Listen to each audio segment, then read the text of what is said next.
begins on a quiet Sunday night in rural Texas, where a husband and wife are sitting on a couch watching TV.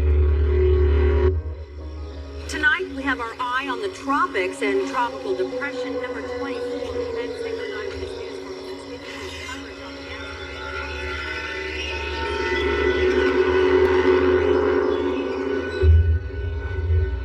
The events that happened on this Sunday night, this family will never be the same. I believe maybe even the community will never be the same. A double murder is sending shockwaves through a normally quiet North Texas community. The Hunt County Sheriff's Department is investigating the murders of a husband and wife who were found dead inside their rural home in Royce City. We'll never know every detail of what happened in that house that night, but we do know that the family of this couple is still reeling from the pain of what happened there almost 17 years later.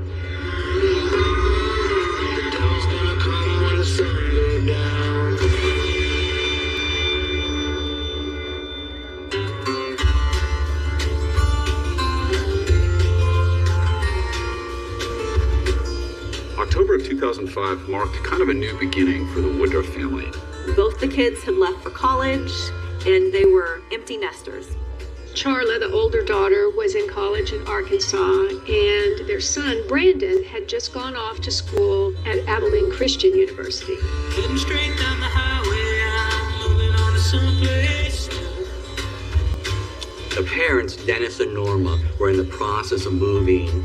They were moving out of the suburbs of the Dallas-Fort Worth Metroplex and going to a place that's more rural. They were moving to a place called Royce City, whose motto is a friendly touch of Texas. They were attempting to save money with the two kids in college. They'd accumulated credit card debt, so they were downsizing. Financially, they were stretched. $300,000 in debt. The Woodruffs, Dennis and Norma, really did not like to deprive their children of anything.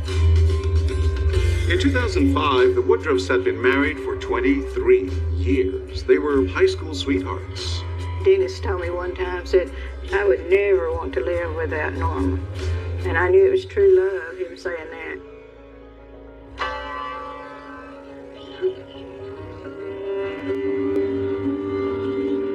Growing up, Brandon and Charla were like a lot of kids who were not very far apart in age.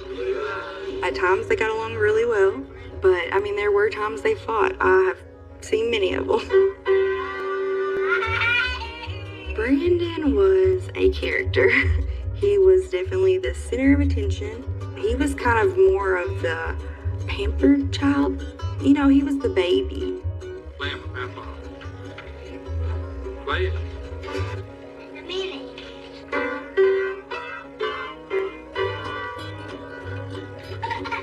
I think one thing that kind of sums up Brandon a lot, there was some open casting calls for the Dennis the Menace movie. Hey, Mr. Wilson! He auditioned for it, and he showed up probably with 2,000 other little kids. Mischievous, impish, blonde little Brandon, he would have been a natural for it. Didn't get the part. Charla was an amazing person. She was very thoughtful. Anything that needed to be done, Charla was gonna do it. I mean, she was very dependable. She was 13 months ahead of Brandon, and adorable in her own right. The Woodruffs had raised their children at a very nice home in the city of Heath, which is a bedroom community of Dallas. And kind of have these McMansions. And yet, on the other hand, you'd still have people who were much more of a cowboy culture, a ranching culture. Norma, Charla, and Brandon loved animals. Their house was kind of like a wonderland. They had animals galore. Norma was, jeans, t-shirt, get her hands dirty. She was a CPA by day, but her heart was in the ranching kind of lifestyle. Dennis and Norma were completely opposites.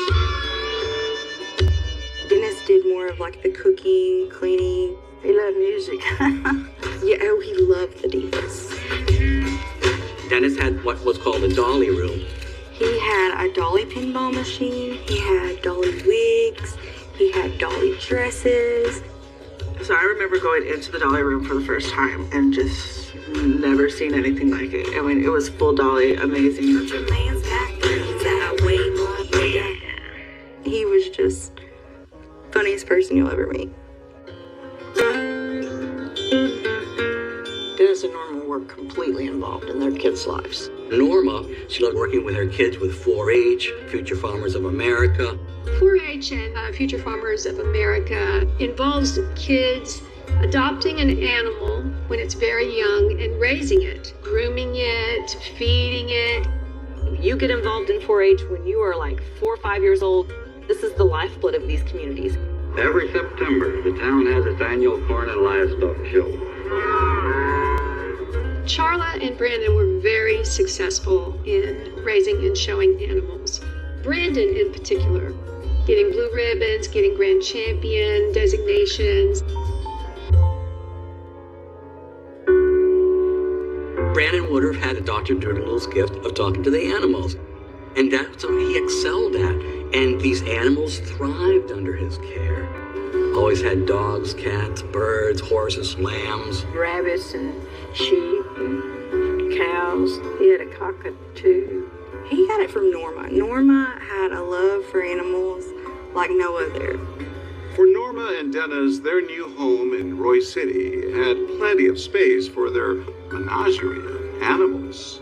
They were very busy moving things from their home in Heath, which they still hadn't sold, to Roy City. This was a very much do-it-yourself move, and Norma had a big truck, could pull a horse trailer. It's a lot of going back and forth. There's still some animals at the Heath property. This was more rural, and they were set apart from the rest of the community, a little more isolated. For Dennis and Norma, yes, it might have been a tiny step down, but for them, hey, this is worth it.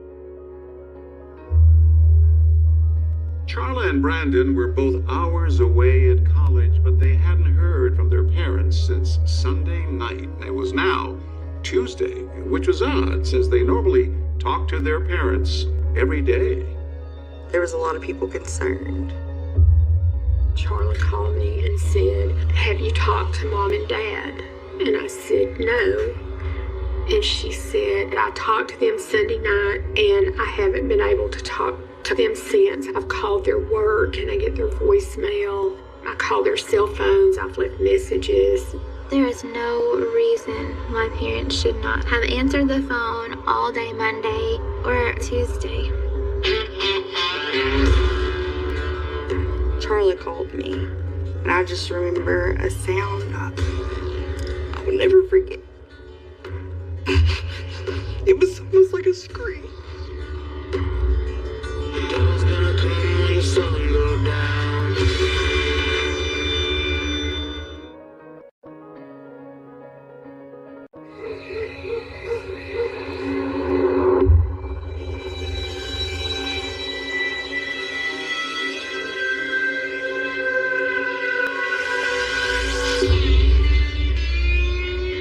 Charla and Brandon hadn't heard from their parents since Sunday night. It was now Tuesday.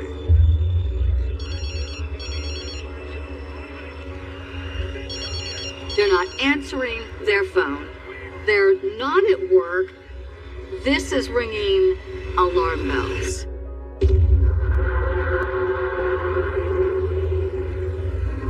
They call a family friend who goes to the house to check on them, essentially.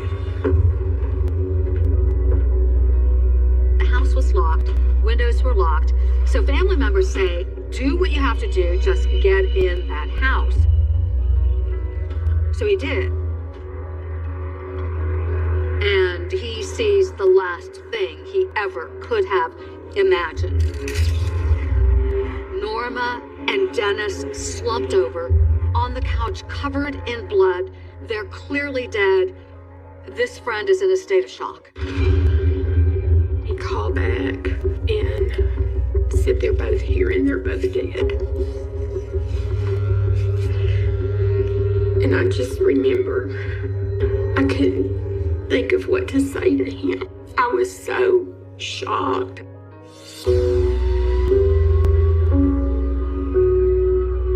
My son Randy came in the house and he just said, sit down. Then Randy told me that they had found Dennis and that he was dead. Then they said that Norma was also dead. That's unthinkable. What my mom had decided to do was send somebody to go to Brandon, and then her and Linda were going to go to Charla. Charla called me, and I was just a kid, so I answered the phone, and I just remember a sound I would never forget. Coming from her mouth. It was almost like a scream. There are certain parts that still really hurt, and the hurt in her voice that day hurts. She knew immediately. We all assumed that it was carbon monoxide because they moved into a new place.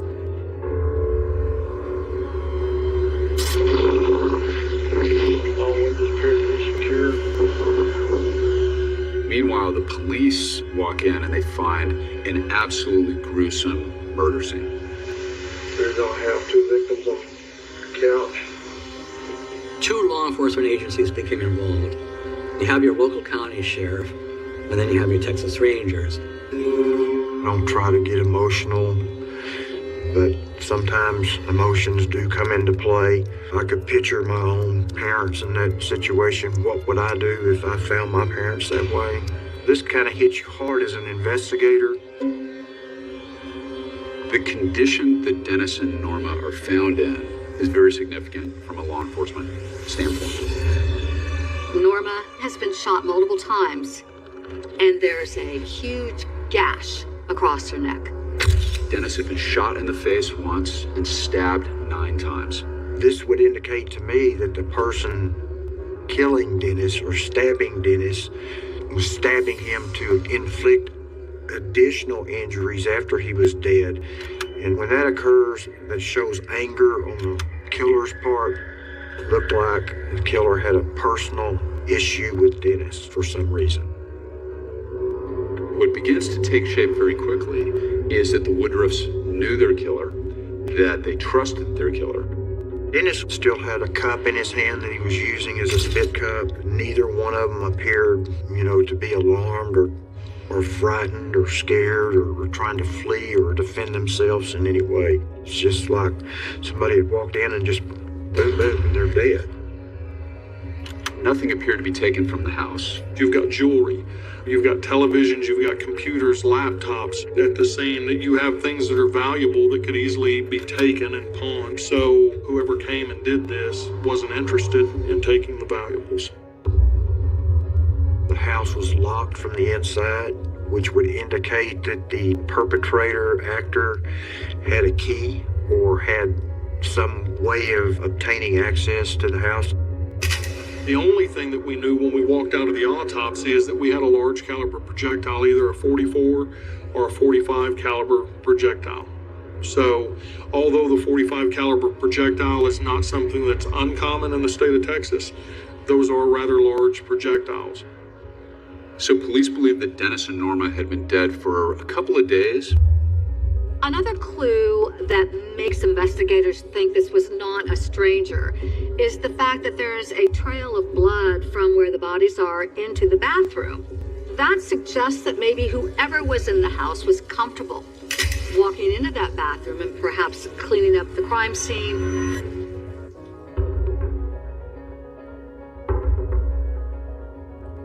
Everybody gathered at my home.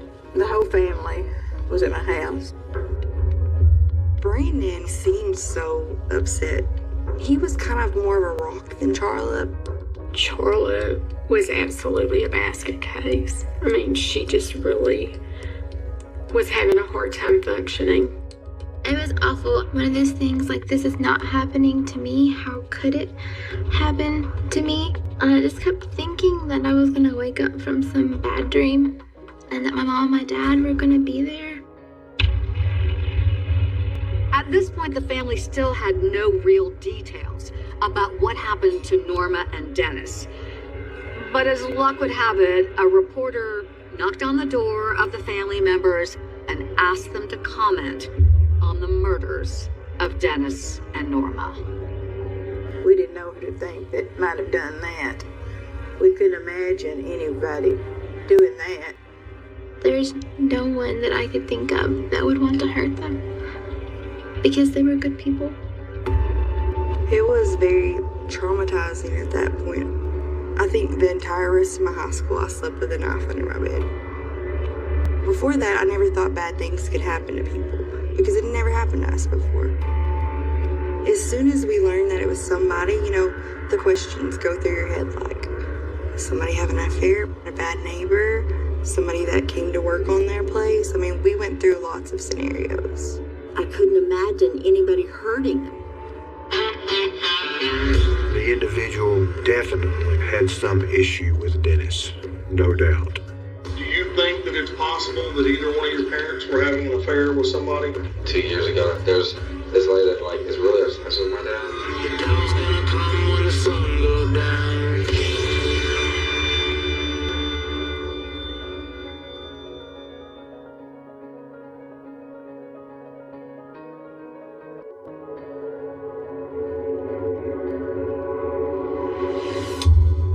It's only been 4 days since Norma and Dennis's bodies have been found, and the emotions are still very raw. The pain so deep. This is a tight-knit family, and they've all gathered in Arkansas to pay their respects. Everyone had come in and filled this church. There was so many people. It was sad. It was honestly like the hardest thing I think I've ever done. The funeral was very emotional, and the songs were really great. They played one with Dolly, When I Get Where I'm Going. It fit Dennis and Norma. Yeah, when I get where I'm going, there'll be only happy tears. At the funeral, Brandon and Charlotte had their arms around each other, holding each other up. Charlotte, she was very upset. Brandon was very stoic. I was just in shock. You're numb. That's what you're numb. I've learned to deal with it, but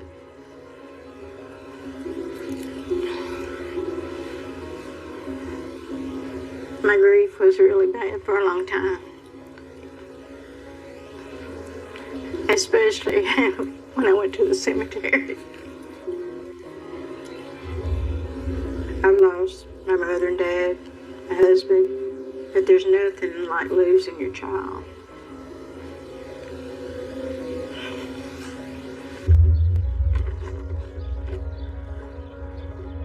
From day one, the family's in constant contact with investigators on this. The family members all agree to be interviewed by the police, and this is a very important part of an investigation like this. This crime scene does scream out that it's somebody that knows the family. They must interview everyone connected with the family because it helps them build a timeline. Timeline is everything. What was happening around that time that will help them glean the events that took the lives of Norma and Dennis? Brandon and Charlotte are both interviewed by a Texas Ranger named Jeff Collins and by a sergeant at the Hunt County Sheriff's Department named Terry Jones.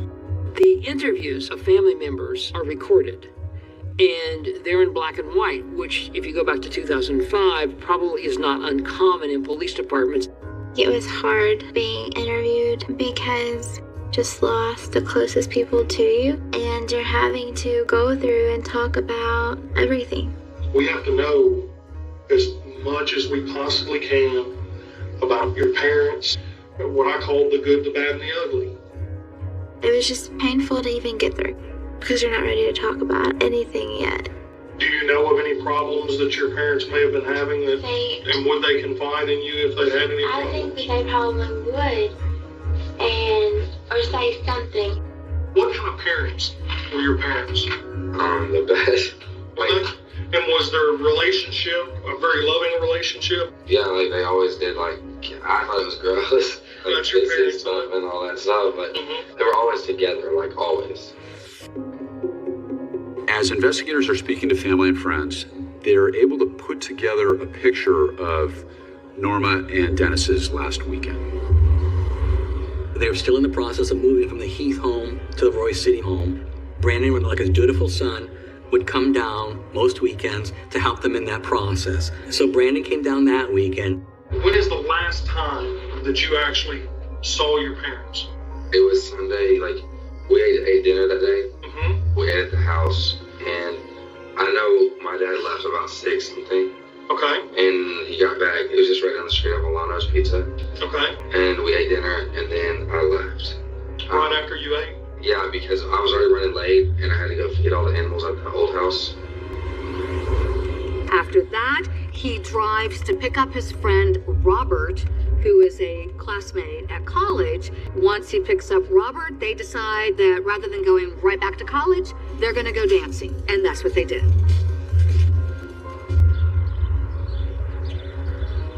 Now, Charla on Sunday night was in Arkansas, visiting her grandmother Opal, who's Norma's mother.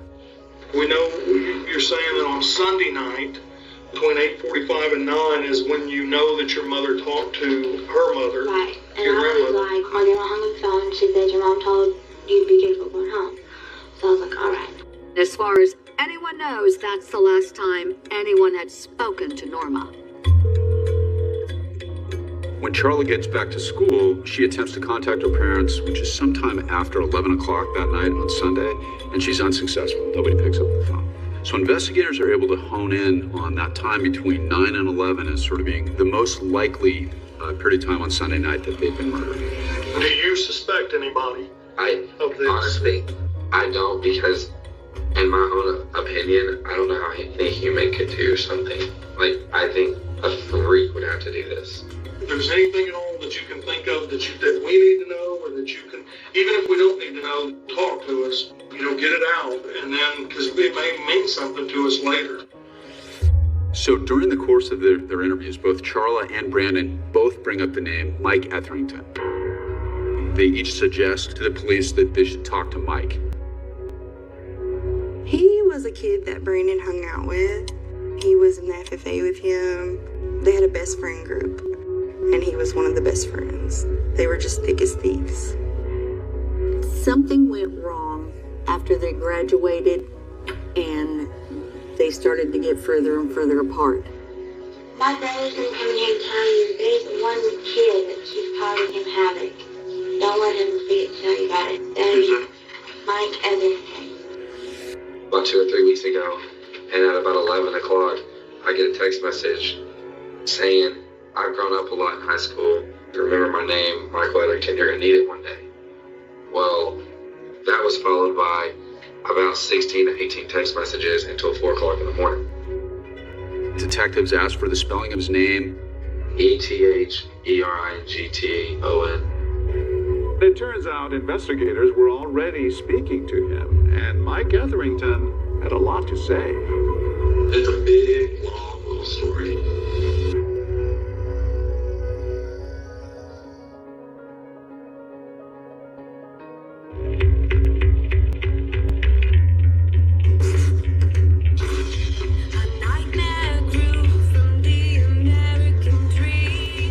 Neighbors in this quiet community near Royce City are on edge tonight, the day after cops found a couple murdered here. Police aren't saying how the couple was murdered, but say the Woodruffs died violently.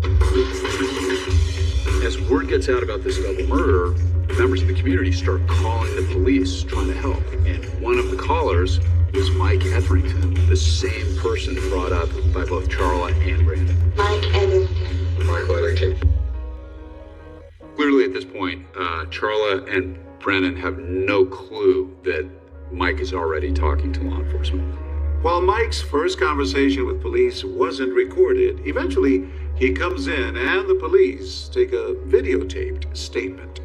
You know we're investigating capital murder, and I believe you contacted us just because of some current concerns that you had. Yes. He's been friends with Brandon for years. They grew up together. We were both in 4-H. We were both in FFA. I was president of FFA. He was president of 4-H. Brandon and Mike were extremely close for most of high school. They were part of a tight group of 4 guy friends. They would call themselves the Kickers. We were all really close, like brothers. Seriously, everywhere we go, you'd find the other. These guys would dress like country guys. I mean, they were jeans, they were cowboy boots, so they looked very Texas. Mike Etherington is a fascinating interview, for no other reason than the fact that he comes to the police. They don't have to knock on his door. He essentially describes how Brandon was kind of an attention seeker. It's always the crazy one, you know? I have pictures in the yearbook where senior year, he put on his sister's old cheerleading outfit, have his face paint and stuff, and he'd go to the games, and he'd get down and he'd be the clown. But then Mike tells investigators how he thought Brandon started to change their senior year. He started hanging out with wealthier kids in town instead of their core group. Gone were the cowboy outfits. Started wearing all these preppy clothes, like Armani. He always brag about his clothes. My shirt's better than yours. It's a $92 Armani shirt and stuff. Mike tells police that things came to a bit of a head when Brandon got into a fist fight with one of his friends. There's fighting and scuffling all over the ground. Brandon's shirt is torn to shreds. Here we are in the middle of a murder investigation, and you're hearing about these very juvenile spats that are going on. I'm sure police are wondering, okay, so how does this play into the fact that Brandon's parents are murdered? Things start to take a more serious turn.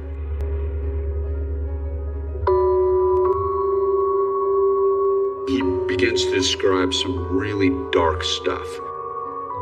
Mike described that Brandon was cruel to animals. He goes, I went ahead and I got the shovel, hit the mom cat over the head. I'm like, what are you going to do to the kid? He's telling us that he's going to throw him out on a bridge. In a homicide context, that's hugely significant. Brandon denies ever killing a cat and throwing kittens off an overpass. Mike has his own version of the relationship between Brandon and Brandon's parents. He goes, I hate parents, blah, blah, blah. He goes, they're always doing this crap to him, and just need to go to hell and stuff. He says that Brandon had a post on MySpace where he said he hated his parents and wished they were dead. It had been said on there, my parents, I hate them, they need to go to hell. I wish they just die and go to hell. Police sit up and take notice of this comment.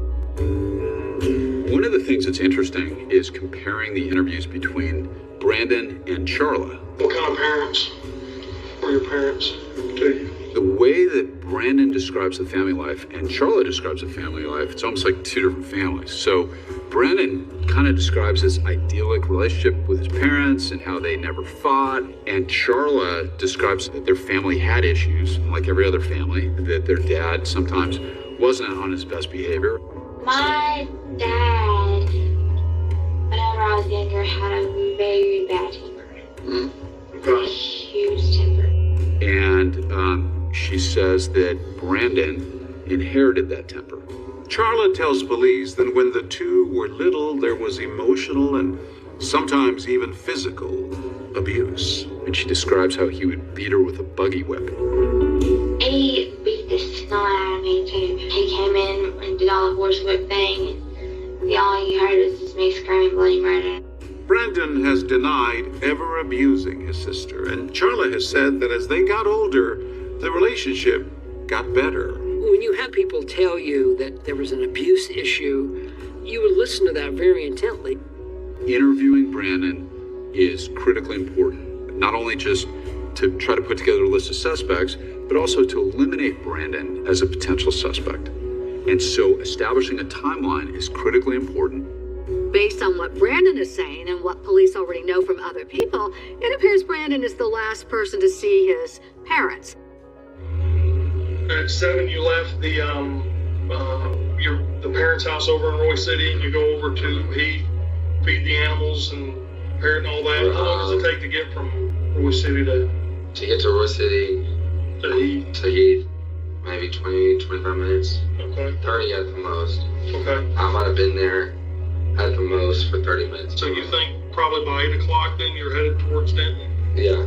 So far, Brandon is just answering all the questions. And then Ranger Collins drops a bomb. We got an eyewitness that saw you and Heath at 11 p.m. on Sunday night. The neighbor has contacted us and said on Sunday night, I saw Brandon at the Heath address. Apparently, a neighbor around the Heath house tells police that he specifically remembers going to bed and he hears a noise. I got up and looked out the window and I saw it was Brandon in the white truck. This neighbor is sure that it was sometime around 10 or 11 p.m. So this raises huge, huge questions. Brandon said he was at the Heath house at 7:20, 7:30.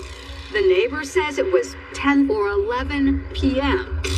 Brandon, did anything happen with you and your parents? No. There's that's the dead truth. I know, that's crazy. I know it, but I've seen crazy stuff happen. Something flies off, something snaps, okay? I'm asking you, Brandon, straight up, is something happened with you and your parents, get right, and that's why you get help. Okay. So you're telling us straight up, I'm telling you 100%. you did not kill your parents? No. That's crazy. After they interviewed him, he was a prime suspect. He couldn't believe that they'd think he did it. I felt the same way, the way Brandon felt. Police get a phone call from someone who's missing a gun, and they quickly learn that it could be the same type of gun and the same caliber of gun they believe was used to commit this murder.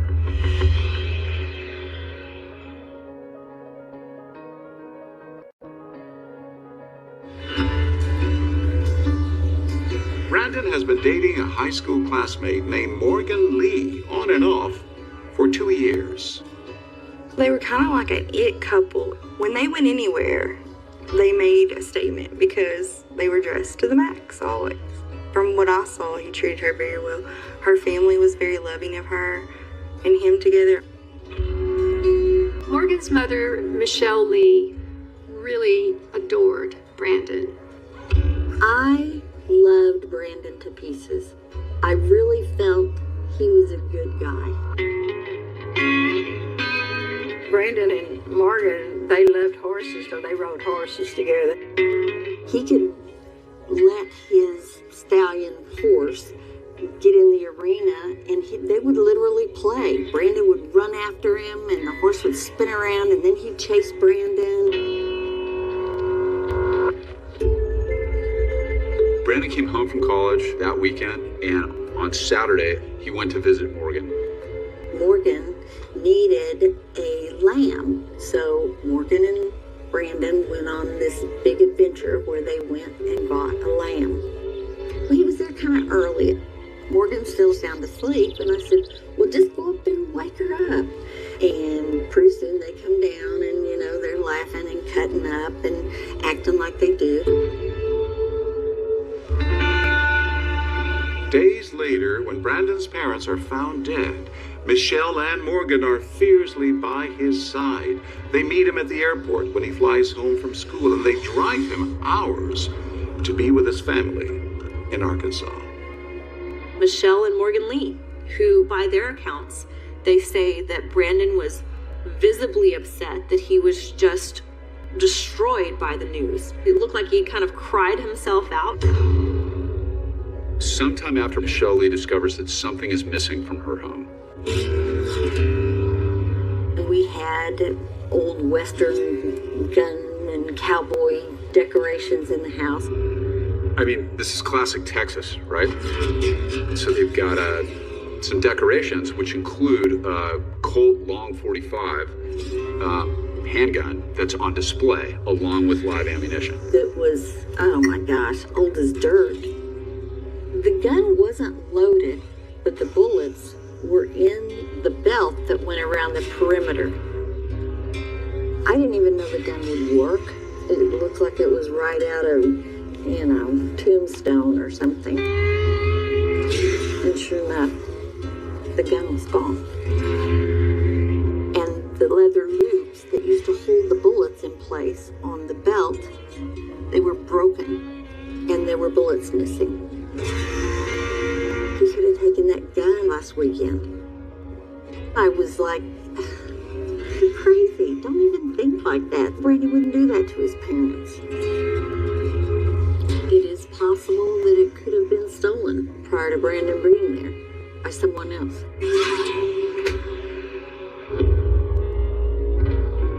I had a lot of inner struggle with, do I share this with law enforcement people that a gun is now missing? And I had to make a decision quickly.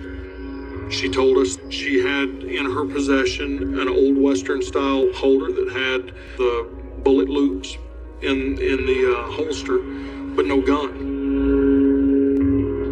Michelle's first conversation with police isn't recorded, but eventually she comes back in and the police take a videotaped statement. I said, first and foremost, I want you to know that I love Brandon Woodruff, and I don't want to appear as though I'm accusing him of anything. It just really bothered me that I had a missing gun and that Brandon had been at our house the same weekend that his parents died.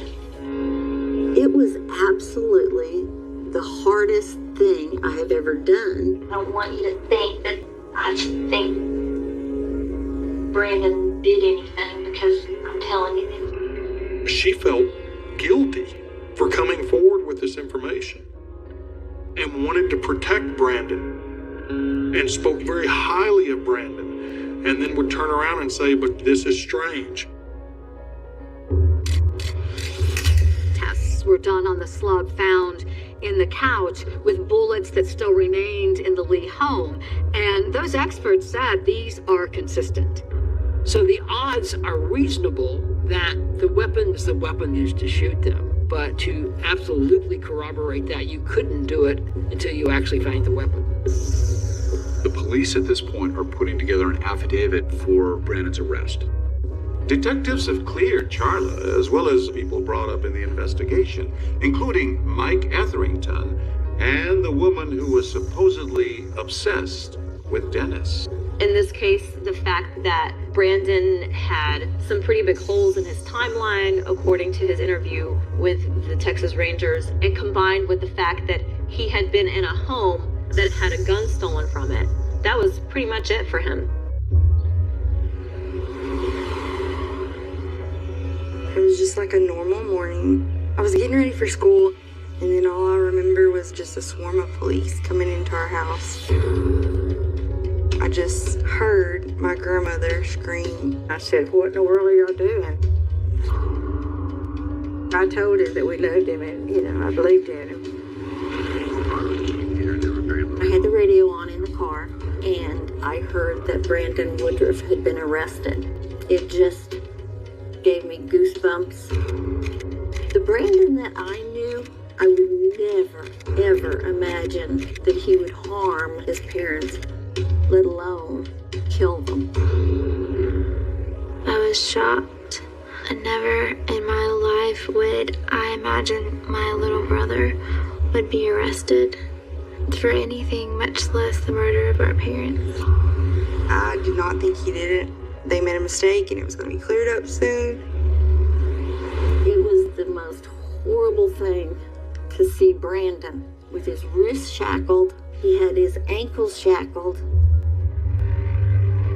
Because Brandon always was the one on the other end.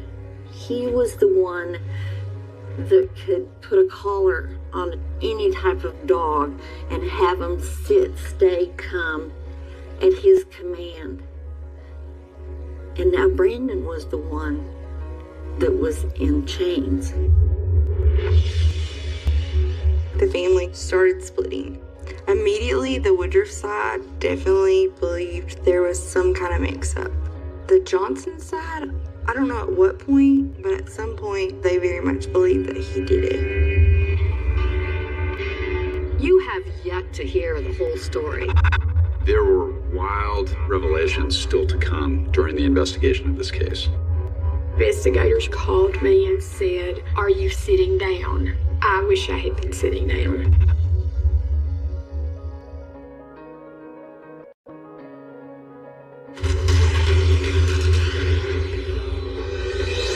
We're talking about somebody who went in with very quick precision, murdered 2 people. The Hunt County Sheriff's Department is investigating the murders of a husband and wife who were found dead inside their rural home in Royce City. This is the house where the Woodruffs were murdered. And I said, Brandon, I'm scared for you. They have evidence against you, and you're scared. They had rumor, innuendo, and suspicion, but they had no hard evidence. I hate to tell you this, Mike, but I'm just about ready to strangle you. Are you sitting down? We found where Brandon was getting all of his money from. You have these 2 separate lives that Brandon was working so hard to maintain. At some point, those 2 lives had to collide.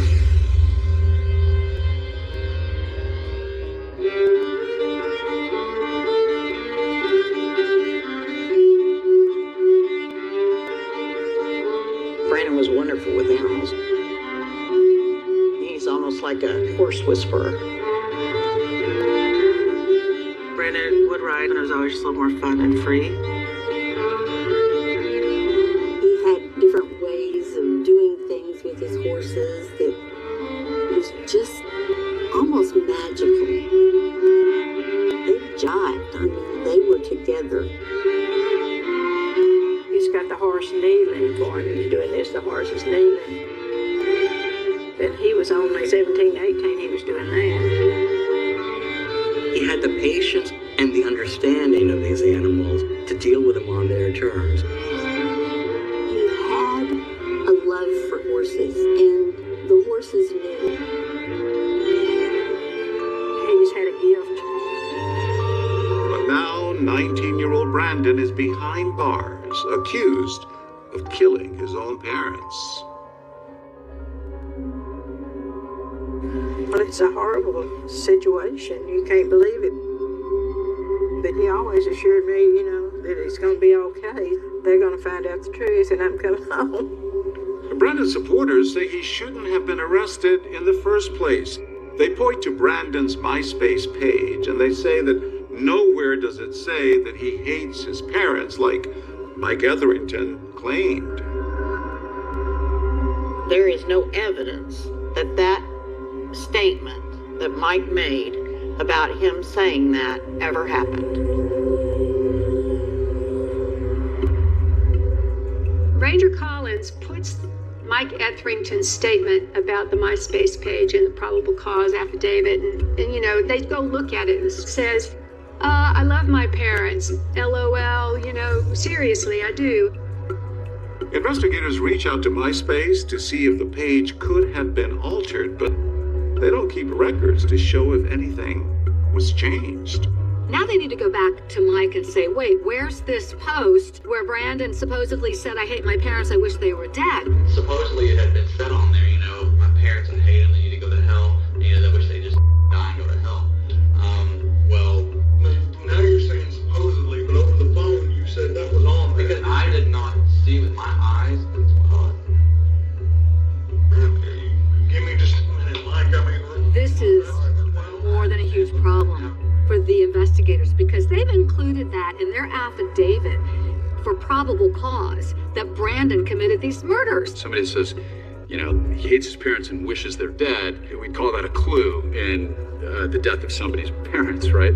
But then they find out that Mike has heard that Brandon had put that up, which is a completely different thing. That's hearsay. That's unusable. Mike, here's the thing, though, that you gotta understand, because you're on the telephone, and I was in the room on the speakerphone listening to you give out that information, and that information was very matter of fact, first-hand knowledge, and that's not what you're telling me right now. This is not a good thing. I've seen all that on tape. They knew they shouldn't have ever arrested Brandon in the start? I mean, I hate to tell you this, Mike, but I'm just about ready to strangle you. You know what I mean? I understand it 100%. And I just want to step out for just a moment, and I just want to regain my composure. This investigator is so upset, and for good reason. Yes, a posting on MySpace, "I hate my parents and wish they were dead," would be very important to proving your case, but it's still a good case without it. So at this point in the investigation, it is absolutely critical that law enforcement speak to as many people as possible. This includes his friends in the area as well as his friends at the university. And you don't mind us taking a look, going over to your dorm room and all that? Okay. I mean, we want you to understand that that's, it's a little messy right now. Well, I mean, that's all right. Brandon's roommate, Eric Gentry, said that Brandon's dagger was missing from his dorm room. So he had this dagger, kind of medieval looking dagger, and he brought that to school and had it in the closet. When was the last time you seen it? A month or two ago, probably. Now you've got a connection to Brandon with a Colt 45 revolver, and you've got a connection with Brandon to at least one knife, and they're both missing. Abilene Christian University. This is a very strict school. It's a Christian school. There are rules: no drugs, no alcohol, no sex of any kind, and there are curfews. He had a lot of friends at ACU. He got involved in the theater department. We have this thing called Freshman Follies. He did some little skits between each act.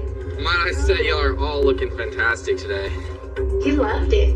In fact, he really wanted to get involved in the theater and drama here at ACU.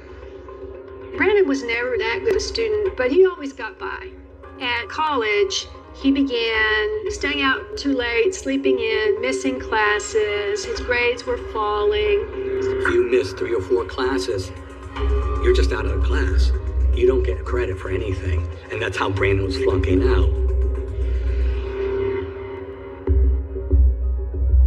My name is Jansen Barnett, and in October 2005, I was a student at the University of North Texas, and I was dating a boy named Robert. He was attending ACU, and that's where he met Brandon. Police are interested in talking to Jansen and Robert, who were both with Brandon the night of October 16th. They say Brandon was supposed to give Robert a ride back to Abilene Christian University that night. Sunday comes, and he calls about 30. He goes, "Well, we're gonna leave," and around 6 or so. And I was like, okay.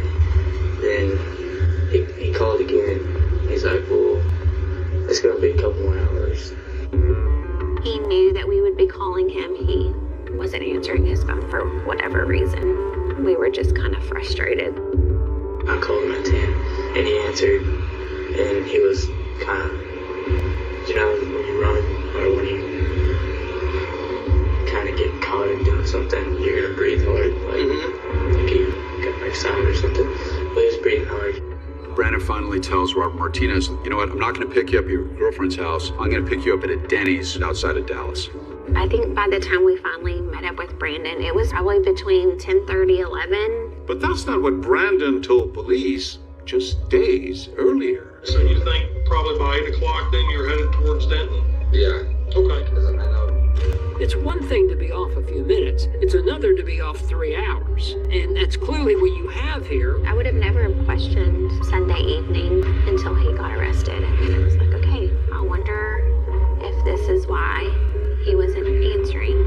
And Brandon did something else later that night that also has police wondering. There's 2 suitcases in the back, and I go out with Brandon, so he flipped out. Did he really? He was, "No, don't open it, don't open it."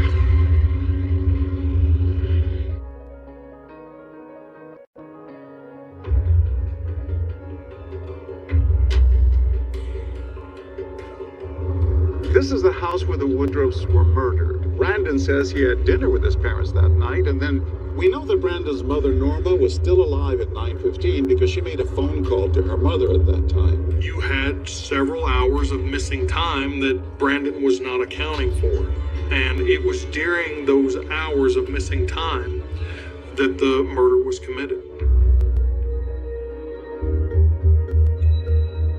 The timeline the state put out didn't make any sense because they're saying, okay, we're assuming that the Woodruffs were killed around 9:15. It would have taken Brandon 23 minutes if he had left, if they had died right at 9:15 and Brandon immediately got in his car and drove toward the Heath house. That doesn't work because they also said somebody had to clean up the crime scene. Brandon got to the Denny's in Dallas at 11, and Robert Martinez is saying, what's going on? So they end up going to Alex Rulei's house in Plano. And then y'all hung out for a little bit at your dad's house? For a little bit at my dad's house, and then we went to a club, Station 4. What time did you get there? Probably around 12:15. So we all kind of branched off, and everyone went and saw one groups of friends, so I didn't see him much that night or anything, but we left probably 2:30. This is kind of the weird part. Brandon drove his Dodge Ram pickup, just a single cab. He got back that Monday and he had a new truck. And what kind of new truck? Chevy 2500, I think, or Chevy 1500. You've never seen him in this truck before? No, but he had told me he got a new truck. You know, I got this new truck, and Tuesday we rode around in it. Just like, show me your new truck. And so we went out and rode around. It was the new Chevy 4-door, I don't know if it was a Chevy or something. Did I communicate to you that was his truck? Yeah, he said it was his. That was Norma's truck, which meant you don't take this without permission. You only use this when I know you're using it, and then you bring it home. The truck. My mother would never, ever let my brother drive that truck to Abilene. Are you sure about that? Positive. Okay. That was kind of her pride and joy in that truck? Yeah. When police ask Alex if anything stands out from that night, he describes a strange incident when they're driving home from the club. There's 2 suitcases in the back. I opened the first one. They're just kind of playing around stuff in there. And I go to open Brandon's and he flipped out. Did he really? He was, no, don't open it, don't open it. He turned around and he really would not face forward. He's driving. And he's driving.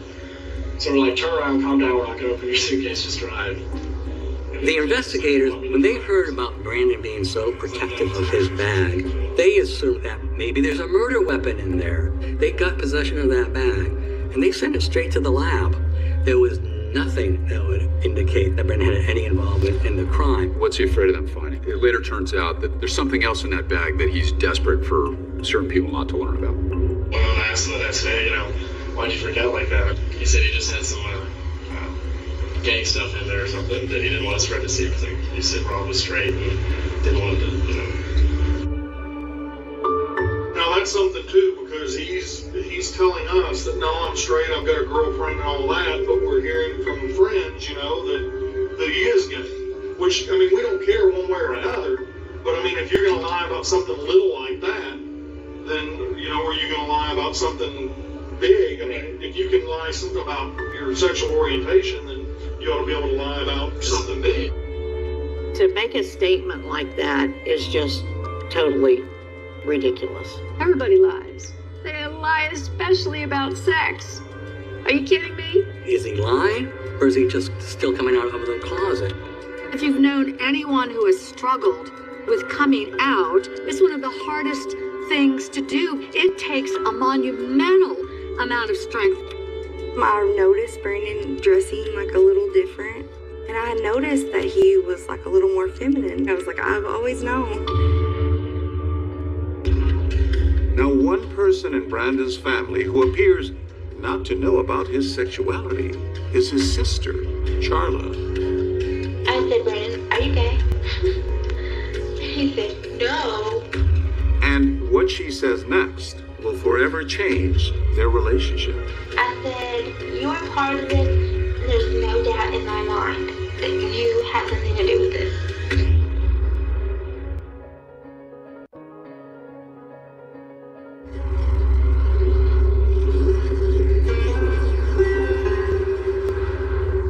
Days after Brandon is arrested and charged with murdering his parents, his sister Charla visits him in his jail cell. My grandmother comes running out and says that he wanted to see me. So I went back there and I sat down and grabbed the phone. It's an emotional conversation. Charla seems to be struggling with what authorities say are inconsistencies in Brandon's timeline and the parts of his life that he hid from her. I think mainly what she confronted him about was he lying to her about being gay. I feel like she probably did feel some betrayal. After confronting Brandon, she immediately reaches out to police. Now, you said that you went down and visited him? Oh, yeah. Before you came up here? I said, Brandon, are you gay? He said, no. I said, are you gay? And he said, no. Charla basically says, look, if my brother has been lying to me about his sexuality, he could be lying about anything. I said, a lot of people are saying you're gay. If you lie about little things, but you're telling the truth about the big things, they're going to know you're a liar. They're not going to believe you. You need to tell the truth. They've already marked you as a liar. And I said, Brandon, I'm scared for you. They have evidence against you, and you're screwed. You have no doubt in my mind that you did it. She kind of launched into this false tautology. Well, if you're lying to people about being gay, Brandon, they're going to say you're going to lie about the big things too. You know what? We don't care if he's gay or not. I don't care if he's gay. Doesn't have anything to do with anything, He really. could be lying about this. Is the whole thing. I think Brandon's mindset was not only scared, I think confused. He's finding out that people that Brandon thought he could rely on were kind of backing away from him a little bit. Obviously, I don't want to lose my brother, but if that has to happen, it has to happen. More than that, I don't want to lose my own life. Right. And if they let him out, I'm gone. Why do you say that? Because if he really did this, I don't know who he is. According to family and friends, Brandon underwent a major transformation in the year before his parents were murdered. When Brandon came back from Abilene Christian College, Brandon was different, a lot different. His appearance was pristine. He had a gorgeous tan. He had highlighted his hair. Morgan was like, wow, this is different. He said that he would be in the next Armani catalog. And so I know my dad was looking forward to that. He was really proud of him. In fact, at some point he even mentions that he's flying to New York because of some modeling gig. It sort of builds up this image as a model, a glamorous picture that he had painted of affluence and success. Freshman year of college, Brandon is really focused on presenting himself as coming from wealth. He displays these very expensive clothes. The problem is Dennis and Norma Woodruff don't come from money. They've literally had to downsize their house in order to pay for the college. Brandon is 18 years old. He's going off to college. It's a private college. He is with some wealthier people on a daily basis at college. He wanted to fit in. He was somehow affording all these clothes, and he would go and he would spend $300-400 at the mall. He would spend crazy amounts of money, and I was assuming he was getting it from modeling. When asked where that money was coming from, all of his friends said, well, he's modeling, and he's going to New York, and he's going to Florida, and he's doing these modeling gigs. Investigators called me and said, are you sitting down? We found where Brandon was getting all of his money from. What we found was that Brandon had been going to Florida, not modeling, but he was part of these productions. He was working, but it was just a different industry than what everybody was led to believe. That different industry that Ranger Collins is talking about, Brandon was getting paid to appear in gay pornographic films. I was very much shocked when I found out that Brandon was doing the movies. It's one thing to be gay, but it's another thing to be portrayed in a film. Brandon did have extra cash that he was having to somehow justify getting. Given he's at Abilene Christian University, one, he's not going to want to advertise he's making porn. Number two, he's not going to want to advertise he's making gay porn. So to explain his money or his clothing, I think he thought, well, it's kind of like modeling. And I think it was a little bit of a white lie fib on his part because I don't think he wanted to be expelled. Then in June of 2008, more than 2 years after the murders, Brandon's Aunt Kathy makes a startling discovery in the barn at the Woodruff's old house. Today is June 12, 2008. We're at Lawrence Drive in Heath, Texas. Remember, at the time of the murders, Dennis and Norma were in the process of moving out of that house in Heath. It was a very long clean-out process. That barn was a mess. There was a ton of crap in there. Somewhere among all these boxes, in a very bottom box, she found a very small dagger-like thing. She found that and she had to turn it in. Of course, it just made trouble for Brandon. The police knew Brandon was at the Heath home because the next door neighbor saw him there. Brandon admitted he was there. They searched the place. They sent 8 guys down there and a canine team, multiple agencies, but they didn't find anything of evidentiary value. This dagger is unique. It's ornate and it's almost like a pirate dagger. When they forensically examine it, they find human blood on the dagger, and in that human blood is Dennis Woodruff's DNA. The medical examiner could not say one way or the other if this is the murder weapon, but Eric Gentry told investigators that dagger is the same one Brandon had in their dorm room. There are so many questions in this case that only Brandon can answer. So I paid him a visit, and for the first time, Brandon gives us his side of the story. Brandon, if you didn't kill your parents, then who did?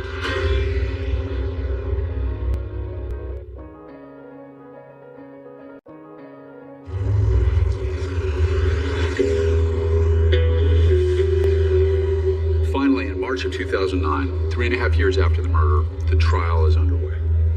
Brandon was charged with capital murder. The state waived the election to seek the death penalty. So that meant if Brandon was found guilty, he was facing life in prison without parole. Based on the evidence that was presented to us, it was very clear that it was someone that the Woodruffs knew they were comfortable with in their home, just based on the crime scene photo. Our strategy was to chip away at the state's case by pointing out at every opportunity that they had no case. They had rumor, innuendo, and suspicion, but they had no hard evidence. The state paints a picture of Brandon as a liar, living 2 lives, deceiving both his friends and his family.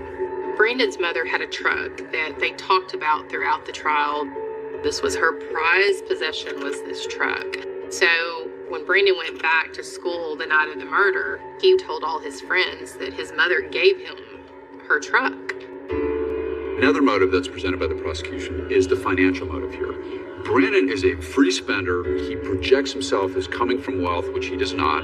He's about to fail out of school, and this gravy train that he's been on, where his parents are essentially supporting his college education, is about to come to a crashing end. My dad had told him that he had 1 semester to do right, and if he failed out of school, then he was coming home. My parents weren't going to fund him going up there and just being a slacker. Dennis was talking to his sister on the phone, and he said, "We're going to have a meeting tonight with Brandon, and we're going to bring up all these questions that I have for Brandon. His gay lifestyle, his failing grades," and that's the day the homicides happened. The Hunt County Sheriff's Department is investigating the murders of a husband and wife who were found dead inside their rural home in Roy City. But you have these two separate lives that Brandon was working so hard to maintain. The persona over here and the persona over here, at some point those two lives had to collide.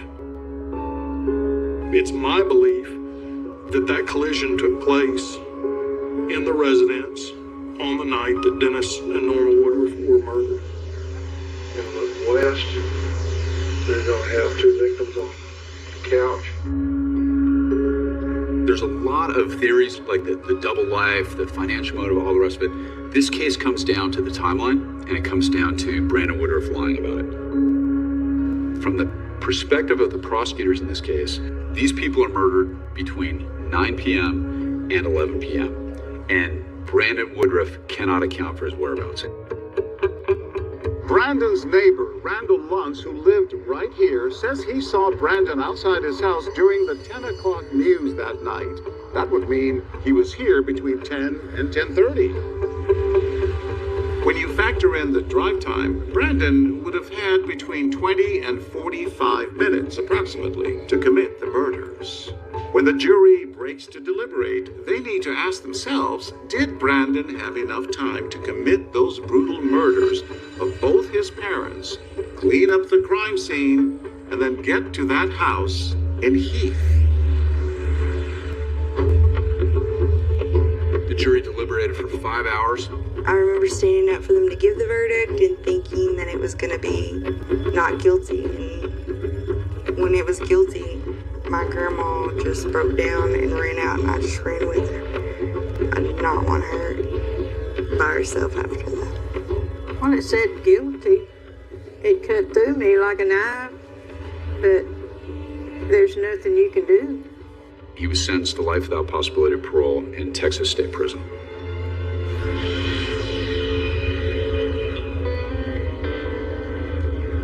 It's 5:30 in the morning, still dark out there, and I'm about to take off on a 2.5-hour drive from Dallas to a state prison in East Texas.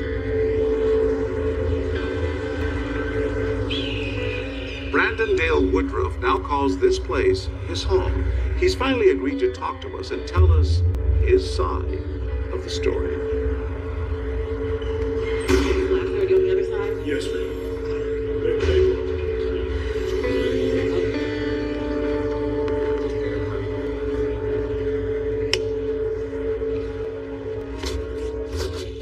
How long have you been in here? About 15 years, 16 years total. What has life been like in prison all these years? Some days it's good days, some days it's bad. It's prisons. You just kind of basically wake up every day and you hope for the best. So, what is the real story?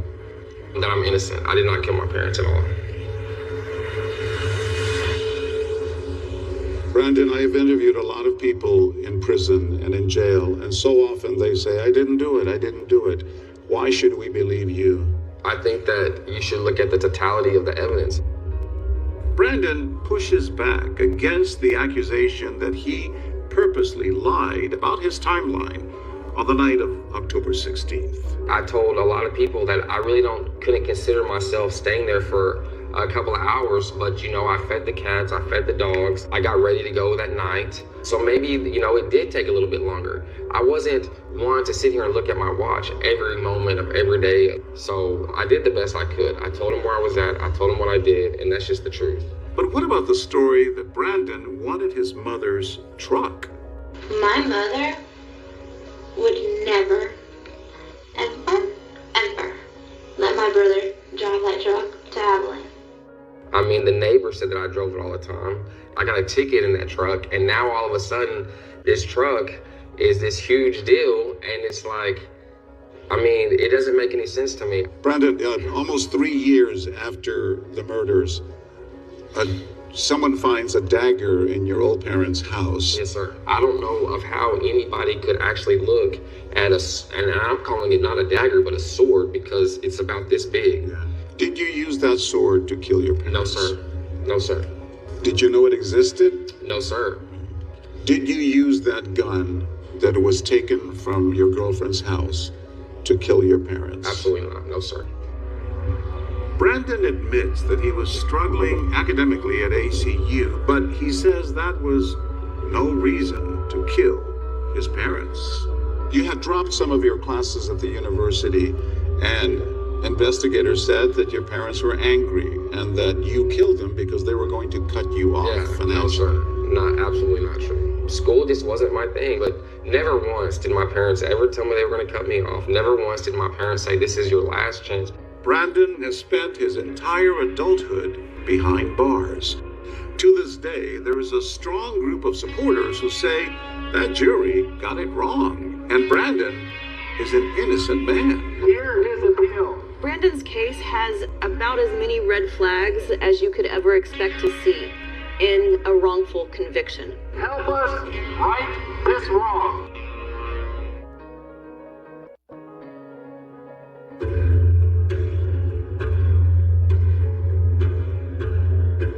Brandon was wrongfully judged. And murder now, I know Brandon didn't do that. Someone else is letting him take the blame for it.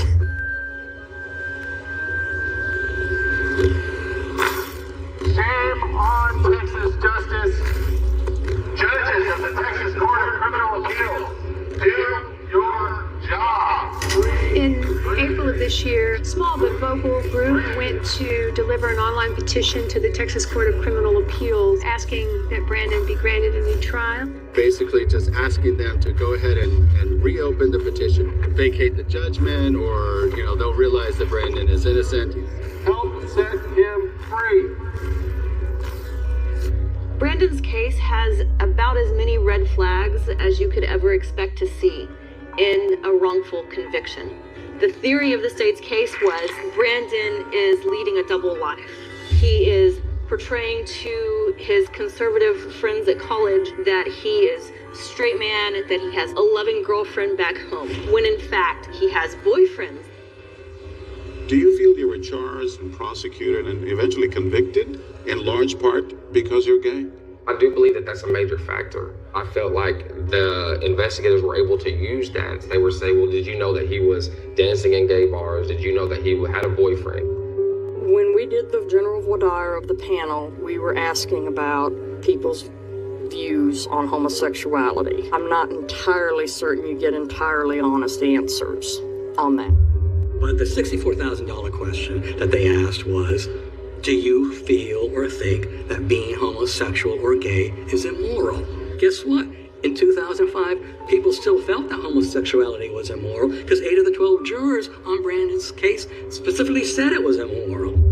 But they were allowed to serve on the jury after promising the court that they could still be fair to Brandon. We all want to have confidence that if somebody's convicted of something like this, it had 0% to do with that. It turns out that 8 of the members of the jury polled said that they believed homosexuality was morally wrong. Do you think that played into your conviction? I think it played a part in it, which is sad. It's sad that you would actually even have to ask that question. That does not make you who you are. Your sexual identity, your orientation, none of that makes...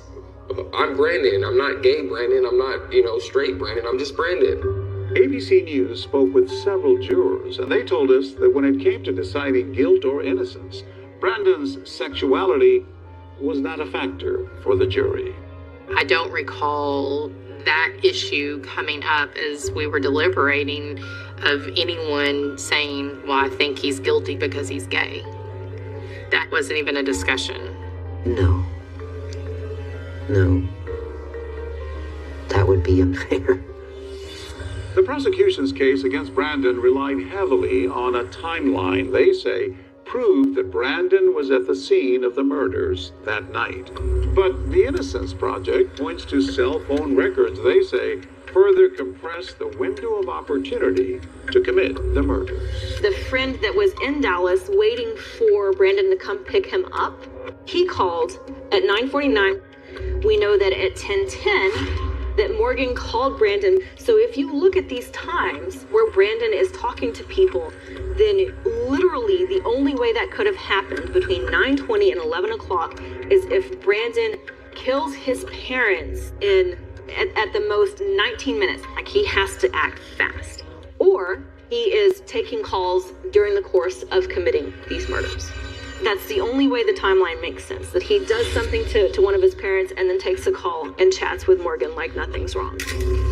In addition to the timeline, the other biggest potential breakthrough in this case is DNA evidence from Norma. In Norma's hand, police found a clump of longer blonde hairs. That would normally be an indicator that she had somehow grabbed her attacker and that she pulled his or her hair, and that's the hair that's in her hand. Law enforcement never tested that hair. And one of the things that we've been fighting for in this case is trying to figure out who has that hair, because we want it tested. The idea of testing the hair that's located in or around her hand is a very savvy move by the defense, because it can be hugely significant for an appellate court in determining whether or not Brandon gets a new trial. The Innocence Project has brought Brandon new hope, but can his relationship with his sister ever be healed? The pair haven't spoken in 17 years. I mean, my own sister told the ranger, well, if he could lie about something so small, then he could lie about something big, and it's not true. It still brings tears to your eyes. Yes, sir, I'm sorry. If you could talk to Charla right now, what would you tell her?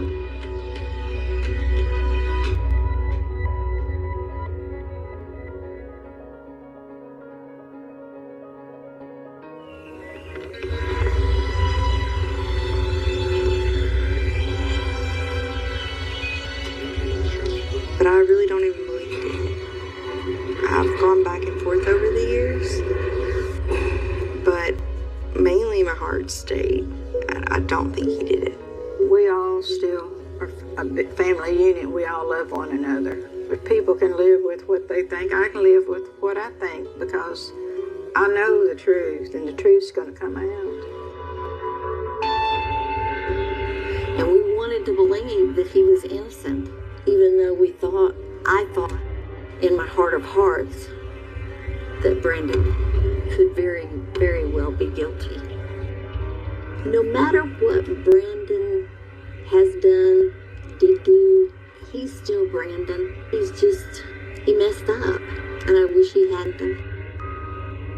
It's hard living every day without my mom and my dad here. He's my only brother and my only sibling. My parents are gone, and I feel like, yes, he was found guilty. He's in prison, but I have no answers. None. After the guilty verdict, Charla, your sister, reads the statement that says, "The horror and pain came back and leaves me at a loss for words. Brandon, you made me plan a funeral," your sister said. "That thought still disgusts me."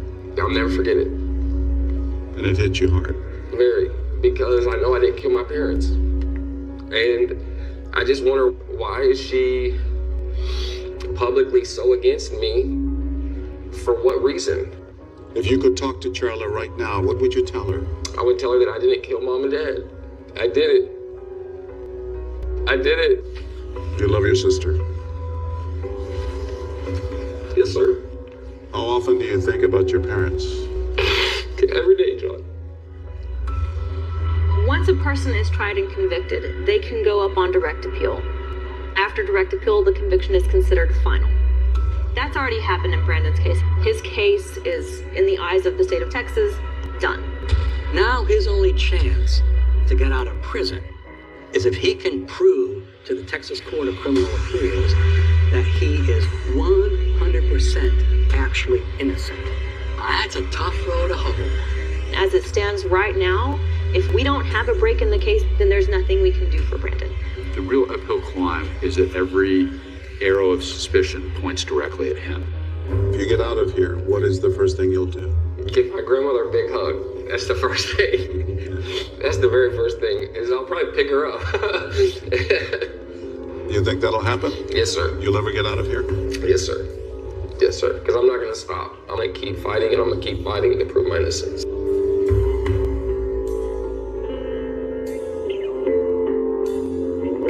And other than his grandmother, Brandon's family remains divided on his guilt or innocence. And so to keep the peace, they have decided to agree to disagree. That's our program for tonight. Thank you for watching. I'm Amy Robach. And I'm David Muir from all of us here at 2020 and ABC News. Good night.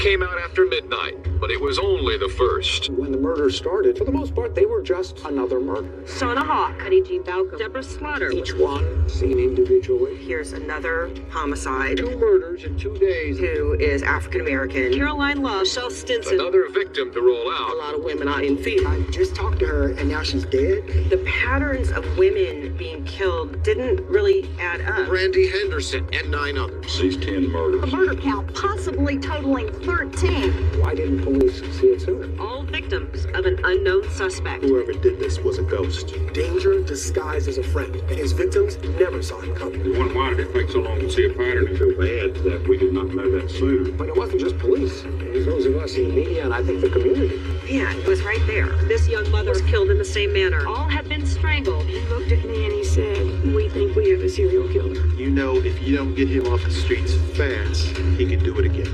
I was not gonna stop until I found out who did this. If we'd only had the little pieces, Shauna Hawk. had we only known what we know now. She was one of his victims too. So this was Shauna's first prom. Oh man. I remember the day she found the dress. Purple was her favorite color. Shauna Hawk was a very beautiful young woman. She went to Central Piedmont Community College. All I can tell you about Shauna is that incredible human being. Raised by her mother, single mom at the time. She was industrious, ambitious, worked. She wanted to make something out of herself. She was the apple of her mother's eye. Shauna was born on December 2nd, and I was all of 18 years old. I remember when Shauna was crying, and the minute they laid her on my chest, our eyes locked, and she just calmed right down. She was younger than me, but, bossy. That's the right word for Shauna. She was bossy. Every time now when I hear, "You're the sunshine of my life" by Stevie Wonder, it takes me to her, because I remember one day us talking about how much we love that song. You are the sunshine of my life. That's why I'll always stay around. Shauna Hawk is working her way through college. She's serving fried chicken at Bojangles, but she gets a better job at Taco Bell. The one reason I allowed her to even get the job was because it was the most money she had made, and she always worked fast food. And she said, "Mom, I can do it." Still, her mom's a little worried. She's worried about the long hours and whether she's going to be able to keep up with her schoolwork. She actually talks with the Taco Bell manager, a guy named Henry Wallace. I went and met him once, and he said, "Nice to meet you, Miss Sumter. I've hired your daughter, and I think she's going to be great on our team." That year, February the 19th, was on a Friday. Dee Sumter refers to that day as Horrible Friday. But it started out as just any other day at their home on Elon Street. She said, "Well, I'm gone. I love you." And I said, "I love you more." And then she stuck her head back in the door and she said, "Mom, I love you." And I said, "Baby, I love you more." And then she took off.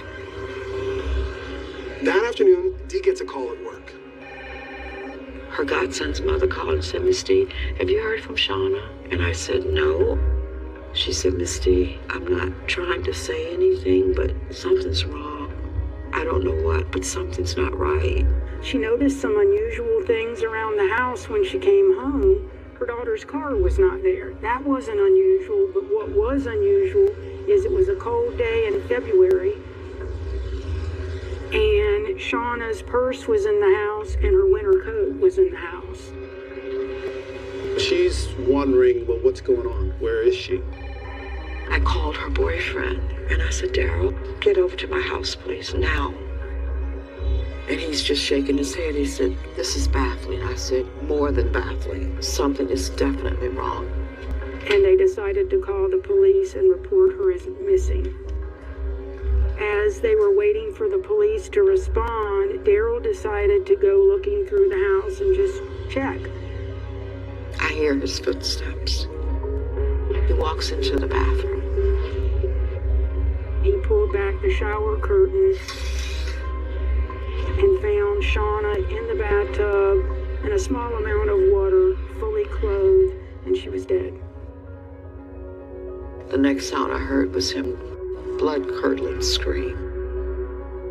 He runs back down the hall. Miss D, dial 911. She's in the bathtub.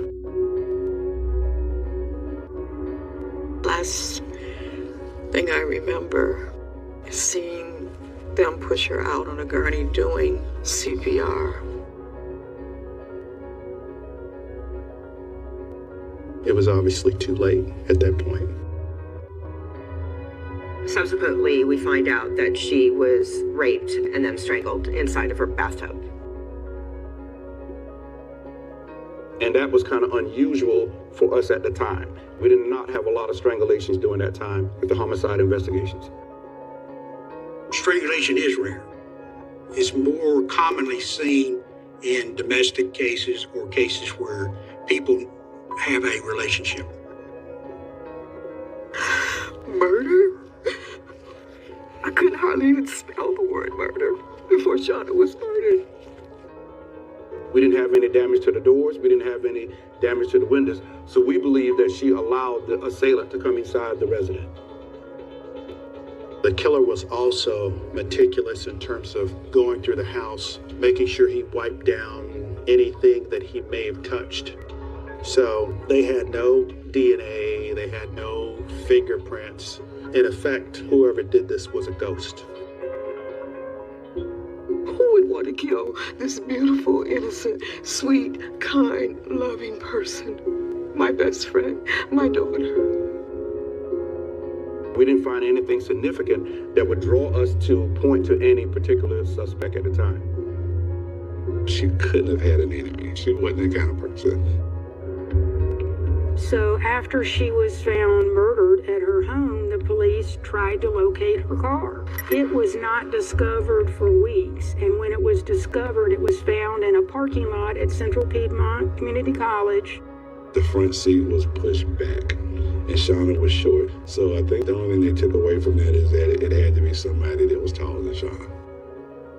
In the course of their investigation, police actually are missing something rather important.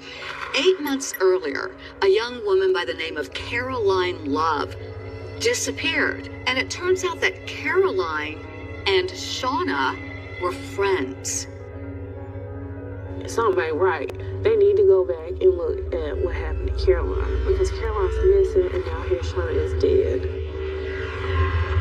What's coming is a incredibly rude awakening. There's some decomposition on the body. For the Charlotte Police Department. What soon followed was a wave of death and grief unlike anything this town has ever seen.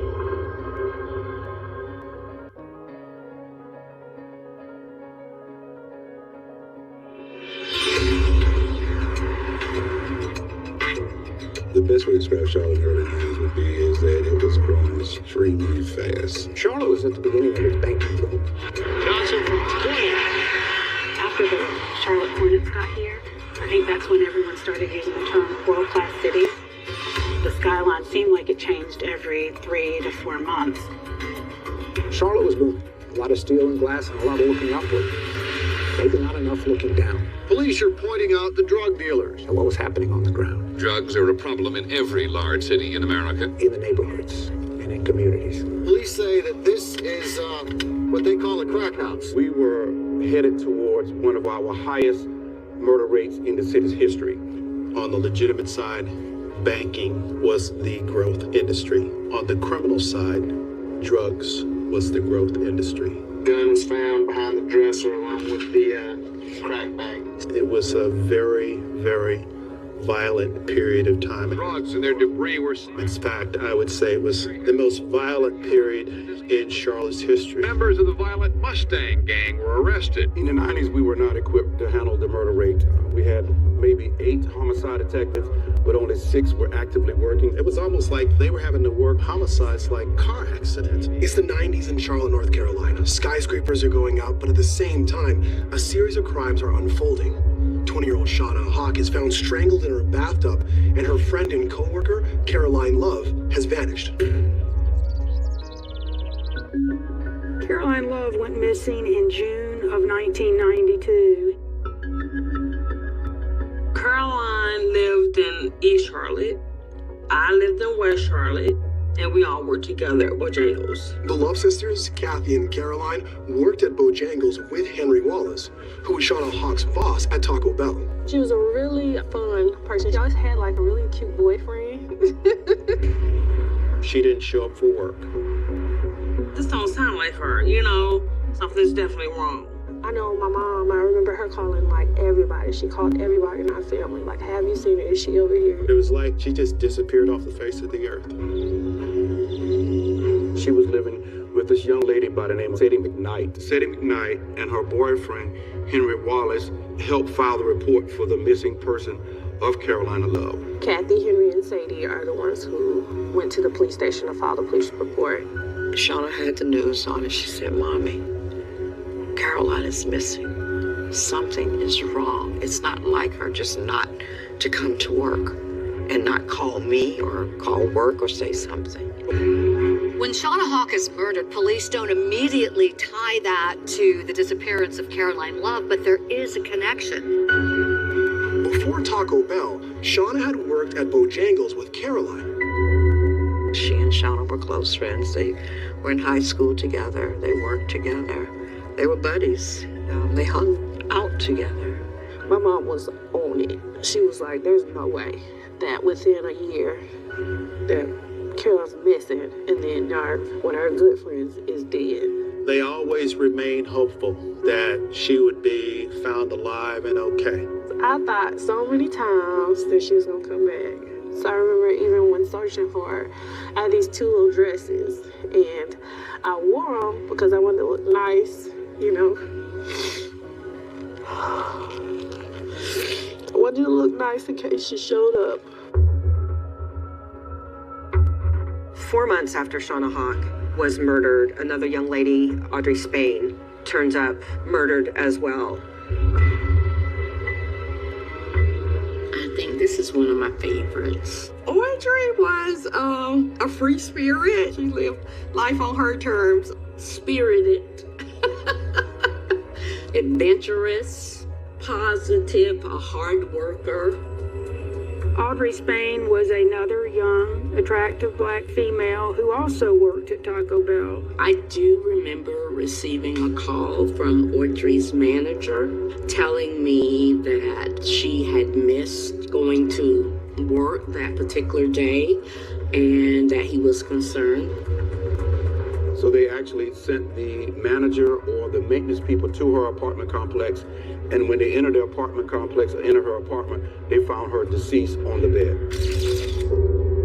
I don't know how much information they actually gave us at that time. I just remember that she had been murdered, she had been strangled. There was a rape also.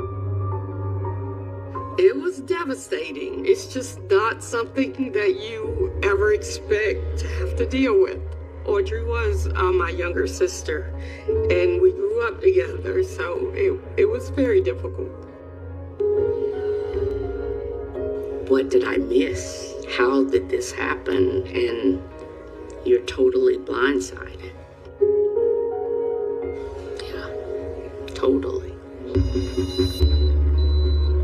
The interesting thing about that crime scene was that the thermostat it was the summer months, had been turned way down. The crime scene techs, when they got there, were shivering. That's because the air conditioning had been cranked to slow down the decomposition process. Apparently, her body had been there for at least 2 days. In the first 6 months of 1993, Shauna Hawk and Audrey Spain have been strangled to death. Before Shauna was murdered, a friend of hers, Caroline Love, had vanished. Even so, the detectives have no clue that these cases are connected. I just don't feel like they knew. Maybe she was random, maybe not. These cases never came together because there were other detectives working it and not just one. And so We had very little information to go on at the time to try to link it with any of the other homicides. We just knew that we had another young black woman who was found murdered. We have a possible serial killer working in the shadows. But do we know that? We have no idea. In the months ahead, more Charlotte women will fall victim to strangulation and murder. But the killer will make a mistake, giving police a glimpse as to who he is.